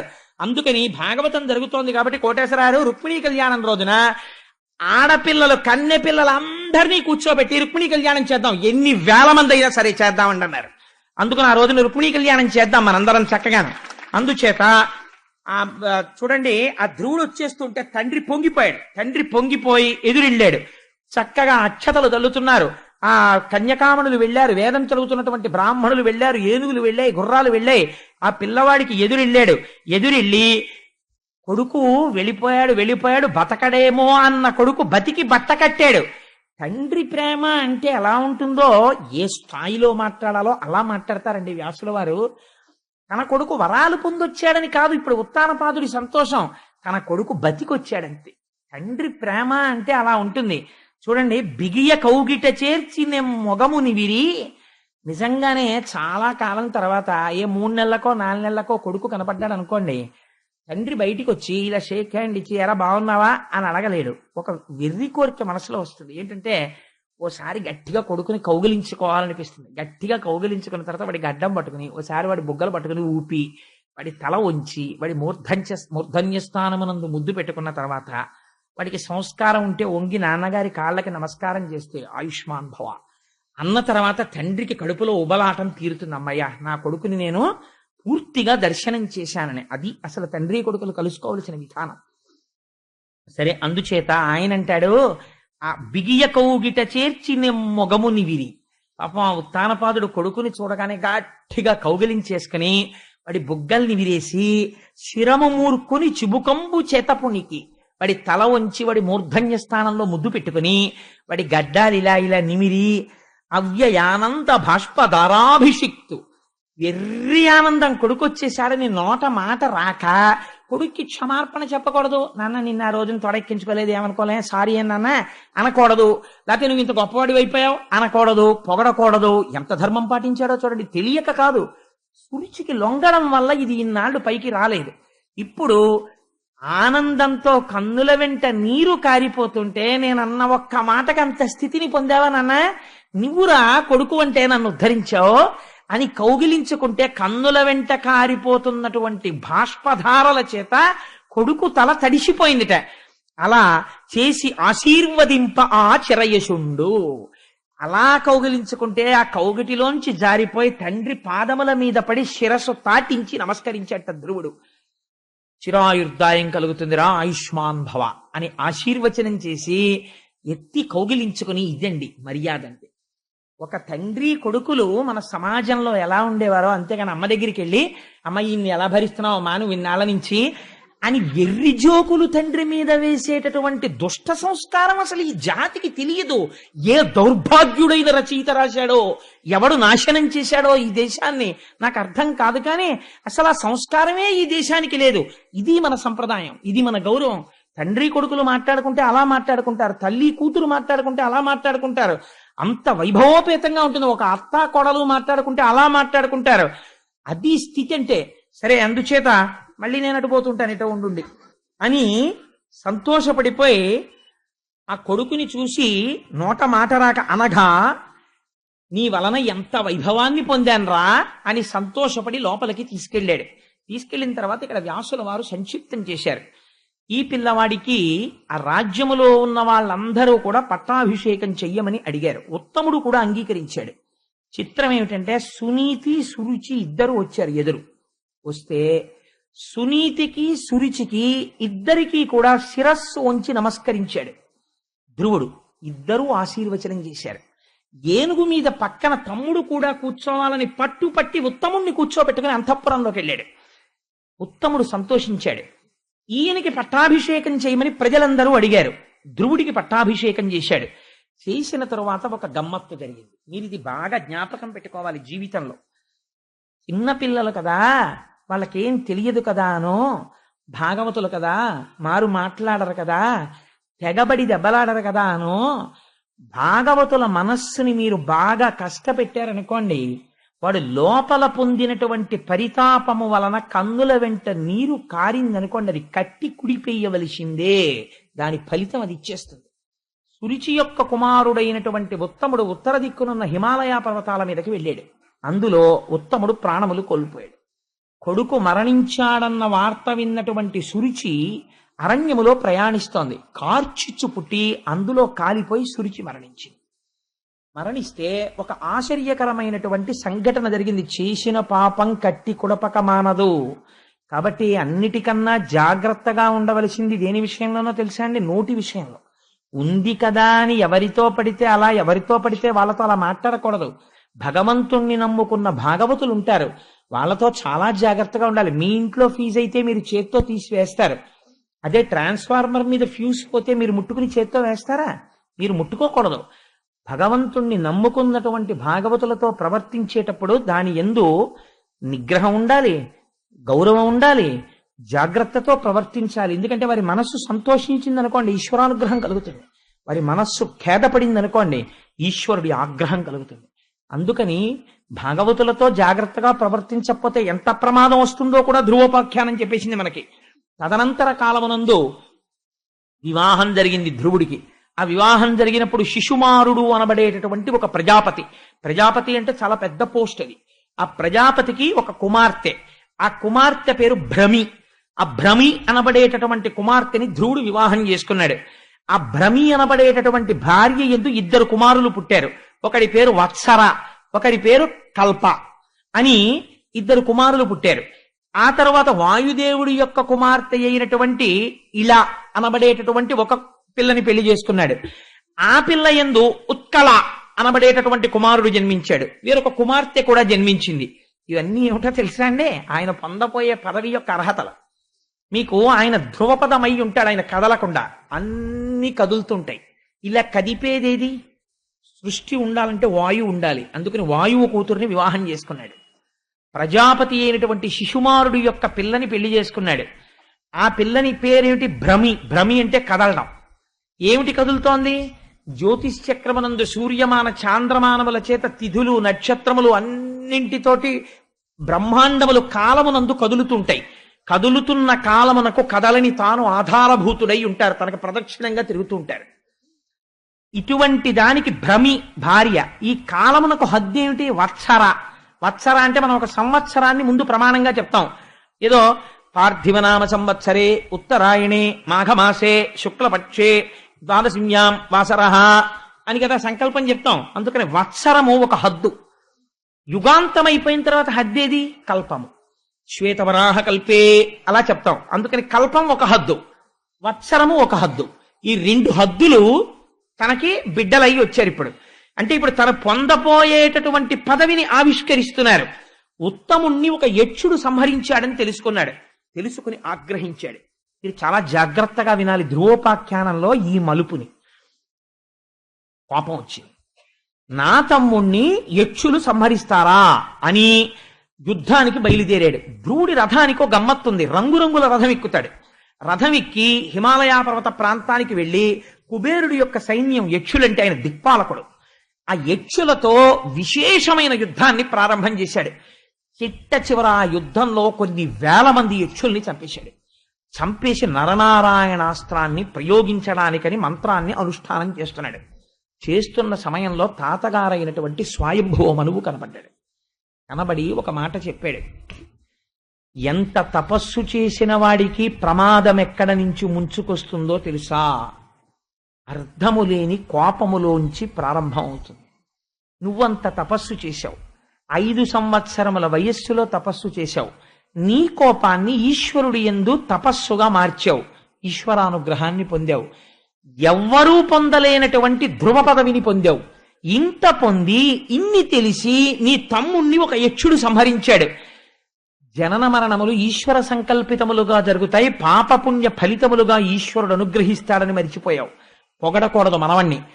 మరిచిపోయి ఒక యక్షుడు చంపితే ఆ యక్షుణ్ణి నువ్వు చంపితే దోషం లేదు. మొత్తం యక్ష జాతిని సంహరిస్తున్నావు. యక్షులందరూ ఎవరిని సేవిస్తారు? కుబేరుణ్ణి సేవిస్తారు. కుబేరుడు ఎవరిని సేవిస్తాడు? అన్నగారి అంత అనుబంధంతో పరమశివుణ్ణి సేవిస్తాడు. ఇప్పుడు యక్షుల యొక్క ప్రమాదము కుబేరుడి చెవిన పడి కుబేరుడికి కలిగిన ఆగ్రహము శివుడికి తెలిస్తే నువ్వెంత ప్రమాదమునకు వెళ్ళిపోతావు? మనిషికి కలిగినటువంటి కోపానికి ఒక హద్దు ఉండాలి. తనని తాను ఏదో ఒక స్థితిలో ఫుల్ స్టాప్ ప్రయత్నపూర్వకంగా పెట్టేయాలి. లేకపోతే ఆ కోపము క్రోధముగా మారిపోతుంది. ఆ క్రోధము అర్థము లేనటువంటి వ్యగ్రతకు వెళ్ళిపోతుంది. ఆ వ్యగ్రతలోంచి తన పతనము ప్రారంభమైపోతుంది. నువ్వు పొందపోయే పదం ఏమిటి? నువ్వు చేసిన పని ఏమిటి? నువ్వు ఇటువంటి పని చెయ్యొచ్చా? అందుకని ఇంకా నువ్వు చేసిన సంహారము చాలు. ఇప్పటికైనా నా మాట విని నరనారాయణాస్త్రాన్ని ఉపసంహారం చేసి నువ్వు నీ ధనస్సు పక్కన పెట్టి రాజధానికి వెళ్ళిపోమన్నాడు. ధ్రువుడికున్న చాలా గొప్ప విషయం ఏమిటో తెలుసా అండి? తను ఒక స్థితిని పొందేసిన తర్వాత మనుష్యుడు వేరొకడి మాట వినడు. వాడు చెప్పేదేమిటి, నేను వినేదేమిటి అంటాడు. అలా వినగలగడం చాలా గొప్ప విషయం. తాతగారు కనపడి చెప్తే, తాతగారు మీరు చెప్పింది యథార్థం, ఆయన ఎటువంటి మాట చెప్పాడో తెలుసా అండి? అనగా మన కులమునకిది అనుచిత కర్మంబ, ఒకనికై పెక్కండ్రిట్లని మొనద్రుంగిరి ఇది నీ కనయంబును మలవ దుడుగుమయ్య కుమారా. ఈ పని ఒకడి కోసం ఇంతమందిని చంపడం మన కులంలో పుట్టినవాడు చెయ్యవలసిన పని కాదు. స్వయంభౌమనువు యొక్క వంశం అంటే ఎటువంటి వంశం రామంది? నీలాంటి మనవణ్ణి పొంది సంతోషించాను, ఇదా నువ్వు చెయ్యవలసిన పని? ఆపు చేసి అంతఃపురానికి వెళ్ళిపో అన్నాడు. తిరిగి అంతఃపురానికి వెళ్ళిపోతుంటే కుబేరుడికి తెలిసింది ఈ వార్త. తాతగారు చెప్తే ఇంత కోపాన్ని కుబుసం వదిలినట్టు వదిలేసి ధ్రువుడు ఇంటికి వెళ్ళిపోతున్నట్ట అని తెలుసుకున్నాడు. పెద్దల మాటలు వినడం అలవాటైన పిల్లలు ఎటువంటి వరాలు పొందుతారో చెప్తుంది ధ్రువోపాఖ్యానం. అసలు నిజానికి నాకు అనిపిస్తుంది ఈ ధ్రువోపాఖ్యానాన్ని స్టూడెంట్స్ వినాలి, పిల్లలు వినాలి. వింటే వాళ్ళకి అర్థం అవుతుంది జీవితంలో ఎలా ప్రవర్తించాలో. పెద్దలు వినాలి, ఎలా పిల్లల పట్ల ప్రవర్తించాలో తెలుస్తుంది. సమాజంలో పెద్దలు వినాలి, గురువులు ఎలా సమాజాన్ని మార్చుకోవాలో తెలుస్తుంది. పాలకులు వినాలి, తమ క్రోధాన్ని ఎలా నిగ్రహించుకోవాలో తెలుస్తుంది. ధ్రువోపాఖ్యానంలో లేనిదేమిటి? పరమేశ్వరుడు యొక్క వాత్సల్యము తెలుస్తుంది. 5 ఏళ్ల పిల్లవాడి తపస్సుకి నోటితో చెప్పని పదవిని తాను ఎలా అనుగ్రహించాడో తెలుసుకోవడానికి. ఇంత గొప్పది ధ్రువోపాఖ్యానం. తిరిగి అంతఃపురానికి వెళ్ళిపోయాడు. కుబేరుడు వచ్చాడు. నేను చాలా సంతోషిస్తున్నానయ్యా, నీకు ఎంతో కోపం వచ్చిందిట, ఎందరో కొన్ని వేల యక్షుల్ని సంహరించావుట, అంత క్రోధముతో ఉండగా మావారలు నీ మీద కలిగపడుతుండగా తాతగారు వచ్చి ఇంకా యుద్ధం చేయకన్నారట. చెప్పొచ్చావులే తాత, అవతల బాగుంది, నువ్వు యుద్ధం చేయలేదుట, నరనారాయణాస్త్రం తెలిసినా వీలేదుట, మా తాతగారు చెప్పావని వెళ్ళిపోయారట. శాబాష్, నీలాంటి పిల్లాన్ని చూస్తే నాకు మక్కువగా ఉంది. ఏది నీకేం వరం కావాలో కోరుకో, నువ్వు కోరుకున్నటువంటి వరాన్ని నీకు ఇచ్చేస్తానన్నాడు. అంటే అప్పుడు ఆయన అన్నాడు, అప్పుడప్పుడు నా బుద్ధిలో చిన్న వైకల్యం, చిన్న కోపం వచ్చింది. ఇదండి కోరుకోవలసింది, దిద్దుబాటు అని అడగాలి. ఇది ఎందుకు వచ్చింది? ఈ కోపం వచ్చింది అన్నంతసేపు, ఎవరినో చంపేద్దామన్నంతసేపు నా మనస్సు ఈశ్వరుడి పాదాలు వదిలేసినట్లే కదా. ఇలా పట్టుకుంటే అన్ని వరాలు ఇచ్చిన వాడిని వదిలేసి ఊరి మీద పడి చంపడం ఏంటి? ఎంత పాపపు పని చేశాను. అందుకని కుబేరా, నువ్వు నాకు వరం ఇస్తే ఏ వరం ఇస్తావో తెలుసా? నా బుద్ధి రాత్రనక పగలనక ఏ కాలమునందు కూడా భగవంతుని పాదార విందముల నుండి విస్మరణము లేని నామము చెబుతూ తరించిపోయేటటువంటి భక్తి నాకు నిర్హేతుకముగా నీ వరము చేత కటాక్షింపబడుగాక అని అడిగాడు. అడిగితే ఎటువంటి వరం కోరుకున్నావురా నాయనా, నీకు అనుగ్రహిస్తున్నానన్నాడు కుబేరుడు. దాంతో ధ్రువుడు అపారమైన భక్తి సంపన్నుడైపోయాడు. రాజ్యాన్ని పరిపాలించాడు, కుమారుడికి పట్టాభిషేకం చేశాడు, వృద్ధుడైపోయాడు, బదరికాశ్రమాన్ని చేరాడు. అందుకే జీవితంలో బదరి వెళ్ళండి అంటారు. అక్కడ ఎన్ని జరిగాయో. ఆ బదరి వెళ్ళి బదరికాశ్రమంలో కూర్చుని తపస్సు చేశాడు. తపస్సు చేస్తుంటే ఒక ఆశ్చర్యకరమైన సంఘటన జరిగింది. ఎవరి జీవితాల్లోనూ బహుశా ఇలా జరుగుతాయని నేను అనుకోను. ఒక చిత్ర విచిత్రమైనటువంటి విమానం ఒకటి వచ్చి ఆ పర్వత శిఖరం మీద దిగింది. అందులోంచి ఇద్దరు పురుషులు నడిచి వచ్చారు. వాళ్ళు నీలమేఘము వంటి శరీరము కలిగిన వాళ్ళై శంఖ చక్ర గదాపద్మములను పట్టుకుని తాను 5వ ఏట చూసిన శ్రీమన్నారాయణుడు ఎలా ఉంటాడో అటువంటి స్వరూపాలతో ఇద్దరు నడిచొచ్చారు. నడిచొస్తే ధ్రువుడు చూసి లేచి వాళ్ళకి నమస్కరించి ఆశ్చర్యపోతూ, మీరెవరు, ఎందుకు వచ్చారు అని అడిగాడు. అడిగితే వాళ్ళన్నారు, ఓ నృపా, నీకు భద్రమగు నొప్పగుచున్న మదీయ వాక్యముల్ వీనుల యందు జన్పుము, వివేకముతో 5 నాడు మేధానిధివై ఒనర్చిన ఉదాత్త తపోవ్రత నిష్ఠచేత తేజోనయచాలివైన మధుసూదన తృప్తి వహింపచేయవే. మర్చిపోయావా? 5 నాడు తపస్సు చేశావు. ఆనాడు స్వామి వరం ఇచ్చారు, కొంతకాలం పరిపాలన చెయ్యి, శరీరము పడిపోయిన తరువాత నిన్ను ధ్రువమండలానికి తీసుకెడతానని చెప్పారు. నీకంత పెద్ద పదవినిస్తానన్నారు. ఇప్పుడు శరీరము పడిపోవడం అన్నది ఎవరికైనా తప్పదు. నీ శరీరము పడిపోయేటటువంటి రోజు వచ్చింది. ఇప్పుడు నిన్ను మేము ధ్రువమండలానికి తీసుకెళ్ళాలి. అందుకని స్వామి నీ కోసం విమానం పంపారు. మేము విష్ణు పార్షదులం, మీరు విజయం చేసి విమానం ఎక్కండి, మేము స్వాగతం పలకడానికి వచ్చామన్నారు. ఆశ్చర్యపోతే మృత్యు వచ్చి ఇన్ని కోట్ల మందిని భయపడతాం, స్వామి అనుగ్రహం ఉన్న వాళ్ళ పరిస్థితి ఎలా ఉంటుందో చూడండి. శరీరాన్ని తీయడమా అని శిరస్సు వంచి నిలబడిందిట. తనే శరీరాన్ని వదిలిపెట్టాడు జ్ఞాని అయి. ఎలా? మృత్యువు శిరస్సు మీద తన పాదము పెట్టి విమానంలోకి ఎక్కాట ధ్రువుడు. ఇది ఎవరన్నా సాధించారండి జీవితంలో? ఇది ఒక రమణులు సాధించిన దానికి పురాణ వాక్యంగా తీసుకొస్తున్నారు వ్యాస భగవానుడు. శిరస్సు వంచి మృత్యువు నిలబడితే దాని తల మీద తన కాలు పెట్టారు. అంటే తనంత తానుగా ఈ దేహము నేను కాదని వదిలిపెట్టాడు. వదిలిపెట్టి విష్ణు విమానమునందు ప్రవేశించాడు. ప్రవేశిస్తే అది లోకములను దాటి వెళ్ళిపోతోంది. ఆశ్చర్యకరంగా లోకాలన్నింటి వంక చూస్తున్నాడు. ఆ పితృలోకం, యమలోకం, స్వర్గలోకం, సత్యలోకం, తపోలోకం, జనోలోకం అన్ని దాటి వెళ్ళిపోతోంది ఆ విమానం. వెళ్ళిపోతుంటే ఒక్కసారి విమానంలో కూర్చుని అనుకున్నాడు, ఓహోహో ఏమి లోకాలరా, ఇంతమంది ఇన్ని బాధలు పొంది మళ్ళీ పుణ్యాలు పొంది పుణ్యాలైపోయిన తర్వాత కింద పడిపోయి ఇంత అల్లర్లు పడిపోతున్నారు. 5 నెలలు నేను ఇంత తపస్సు చేస్తే మా స్వామి నాకు ఇటువంటి స్థితి ఇచ్చారు. పెద్ద పదవి అంటే ఏమో అనుకున్నాను. ఇప్పుడు తెలుస్తోంది, సప్తర్షులు, కశ్యపుడు, ధర్మము, అగ్నిహోత్రము, జ్యోతిశ్చక్రము తిరుగుతున్న మండలానికి నేను ధ్రువస్తంభమునై వెలుగొందబోతున్నాను. ఇంతమంది నా చుట్టూ తిరుగుతూ ప్రదక్షిణం జరుగుతుంటుంది. నేను నిరంతరము విష్ణులోక దర్శనం చేస్తుంటాను. ఏం అదృష్టం రా అనుకుని, ఈ అదృష్టానికి ఎవరు కారణము అని ఆలోచించారు. మా అమ్మ. ఆనాడు తిడితే తిట్టింది లేరా పిన్ని, కాస్త పెరుగన్నం తిను అని, నేను మాట్లాడతానులే పిన్నితో, నేను మాట్లాడతానులే మీ నాన్నతో అని ఉంటే నేను ఇవాళ ఈ స్థితి పొందను. మా అమ్మ మీ తాత పొందినట్టు నువ్వెందుకు పొందలేవు, పో నారాయణుడి తపస్సు కంది. మా అమ్మ మాట నన్ను ఈ స్థితికి తీసుకెళ్ళింది, కానీ ఆ పిచ్చి తల్లి ఎక్కడుందో అనుకున్నాడు మనసులో. అనుకునేటప్పటికీ పార్షదులు గ్రహించారు, నిన్నీ స్థితికి తీసుకొచ్చింది కాబట్టే శ్రీ మహావిష్ణువు నీకన్నా ముందు ఆవిడ విమానం నడపమని చెప్పారు. కిటికీలోంచి బయటికి చూడన్నారు. కిటికీలోంచి చూశాడు, ముందు విమానంలో దివ్యమైనటువంటి తేజోవిరాజిత అయి సునీతి వెళ్ళిపోతోంది విమానంలో. ఆవిడ శ్రీమన్నారాయణుడిలోకి వెళ్ళిపోయింది. ధ్రువుడు ధ్రువమండలమునకు చేరుకొని తదనంతరము స్వామివారిలోకి లీనమైపోయి పరబ్రహ్మము యొక్క సాయుధ్య మోక్షమును పొందాడు.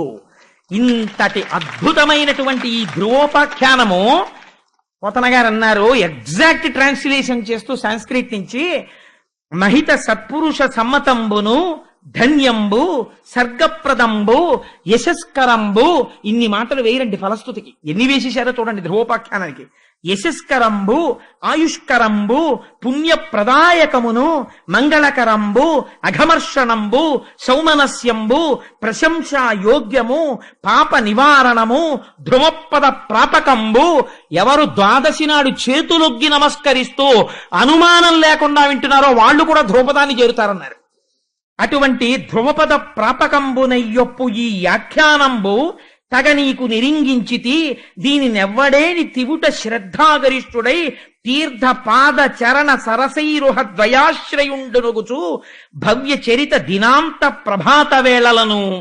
ఒక దేవాలయం సమీపంలో కూర్చుని దిన ప్రారంభమునందు కాని అసుర సంధ్య వేళ ఎందు కాని ఈ ధ్రువోపాఖ్యాన్ని చెప్పడం ప్రారంభం చేస్తే చేతులొగ్గి నమస్కరిస్తూ అనుమానం లేకుండా పరమ భక్తితో ఎవరు వింటున్నారో, విశేషించి సినీవాలి అంటే అమావాస్య నాడు కానీ పూర్ణిమలందు పౌర్ణమి నాడు విన్నా, మరియు ద్వాదశి తిథి ఉన్నప్పుడు విన్నా, ఇవాళ ఉంది ద్వాదశి, భీష్మేకాదశి పక్క ద్వాదశిని పద్మబాంధవ అవసరమున ఒక భానువారం నాడు అలా విన్నా, శ్రవణ నక్షత్రం ఉండగా విన్నా, దినక్షయమునందు, దినక్షయం అంటే తిథితో ప్రారంభమై తిథితో అంతం అవ్వాలి రోజు, దినక్షయమునందు బరగ సంక్రమణ వ్యతీపాతలందు సంక్రమణం జరుగుతున్నప్పుడు విన్నా, సబల భక్తిని వినునట్టి సజ్జనునకును ఎవరైతే అలా పరమ భక్తితో దీన్ని వింటున్నారో అటువంటి వాళ్ళందరికీ కూడా ఉత్తర క్షణం అప్పుడే అక్కడే సజ్జోజాతం ప్రపద్యామి సజ్జోజాతాయ వై నమో నమః భవే భవే నాతి భవే భవస్వమాన్ భవోద్భవాయ నమః అని అప్పుడే ఆ క్షణంలోనే పాపనాశనము జరిగి శ్రీమన్నారాయణుని యొక్క అనుగ్రహము వారికి కటాక్షింపబడుతోంది. ఆ కారణము చేత జీవితము కృష్ణ భక్తిలోకి మారి వారి జీవితాలు తరిస్తాయి. ఒకవేళ అల్పాయుర్దాయంతో మృత్యువు తరువుకొస్తుంటే మృత్యువు ఆగి ఆయుర్దాయము కలుగుతుంది. గ్రహముల వలన ఉద్రిక్తమైన ఫలితములు రాబోతుంటే అటువంటి ఫలితములు ఆగి శుభములను పొందుతారు. యశస్కరంబు కీర్తినిస్తుంది. ఇటువంటి పరమ పావనమైన ఆఖ్యానమును భాగవతమనందు వ్యాసుడు రచించగా మన అదృష్టం పోతనామాచ్యుల వారు ఆంధ్రీకరిస్తే ఇంతమంది భాగవతుల సమక్షంలో ధ్రువోపాఖ్యానాన్ని ద్వాదశి నాడు అసుర సంధ్య వేళ చెప్పుకునే అదృష్టాన్ని వినే భాగ్యాన్ని మీకు స్వామి కటాక్షించాడు. అంచేత కృష్ణ పరమాత్మ పాదార విందములకు శతవిధ నమస్కరిస్తూ రేపటి రోజున అత్యద్భుతమైనటువంటి ఆఖ్యానం దేవహూతి కపిలుడు. రేపు దేవహూతితో కపిలుడు మాట్లాడతాడు. ఆ కపిల గీతకి సంబంధించినటువంటి విషయాల్ని రేపటి రోజున వివరించేటటువంటి వాక్శక్తిని కృష్ణ పరమాత్మ నిర్హేతుకముగా నాకు కటాక్షించుగాక అని స్వామి పాదములు పట్టి ప్రార్థన చేస్తూ మనం ఒక్కసారి ఆ పరాత్పరుడి నామం పలికి బయలుదేద్దాం.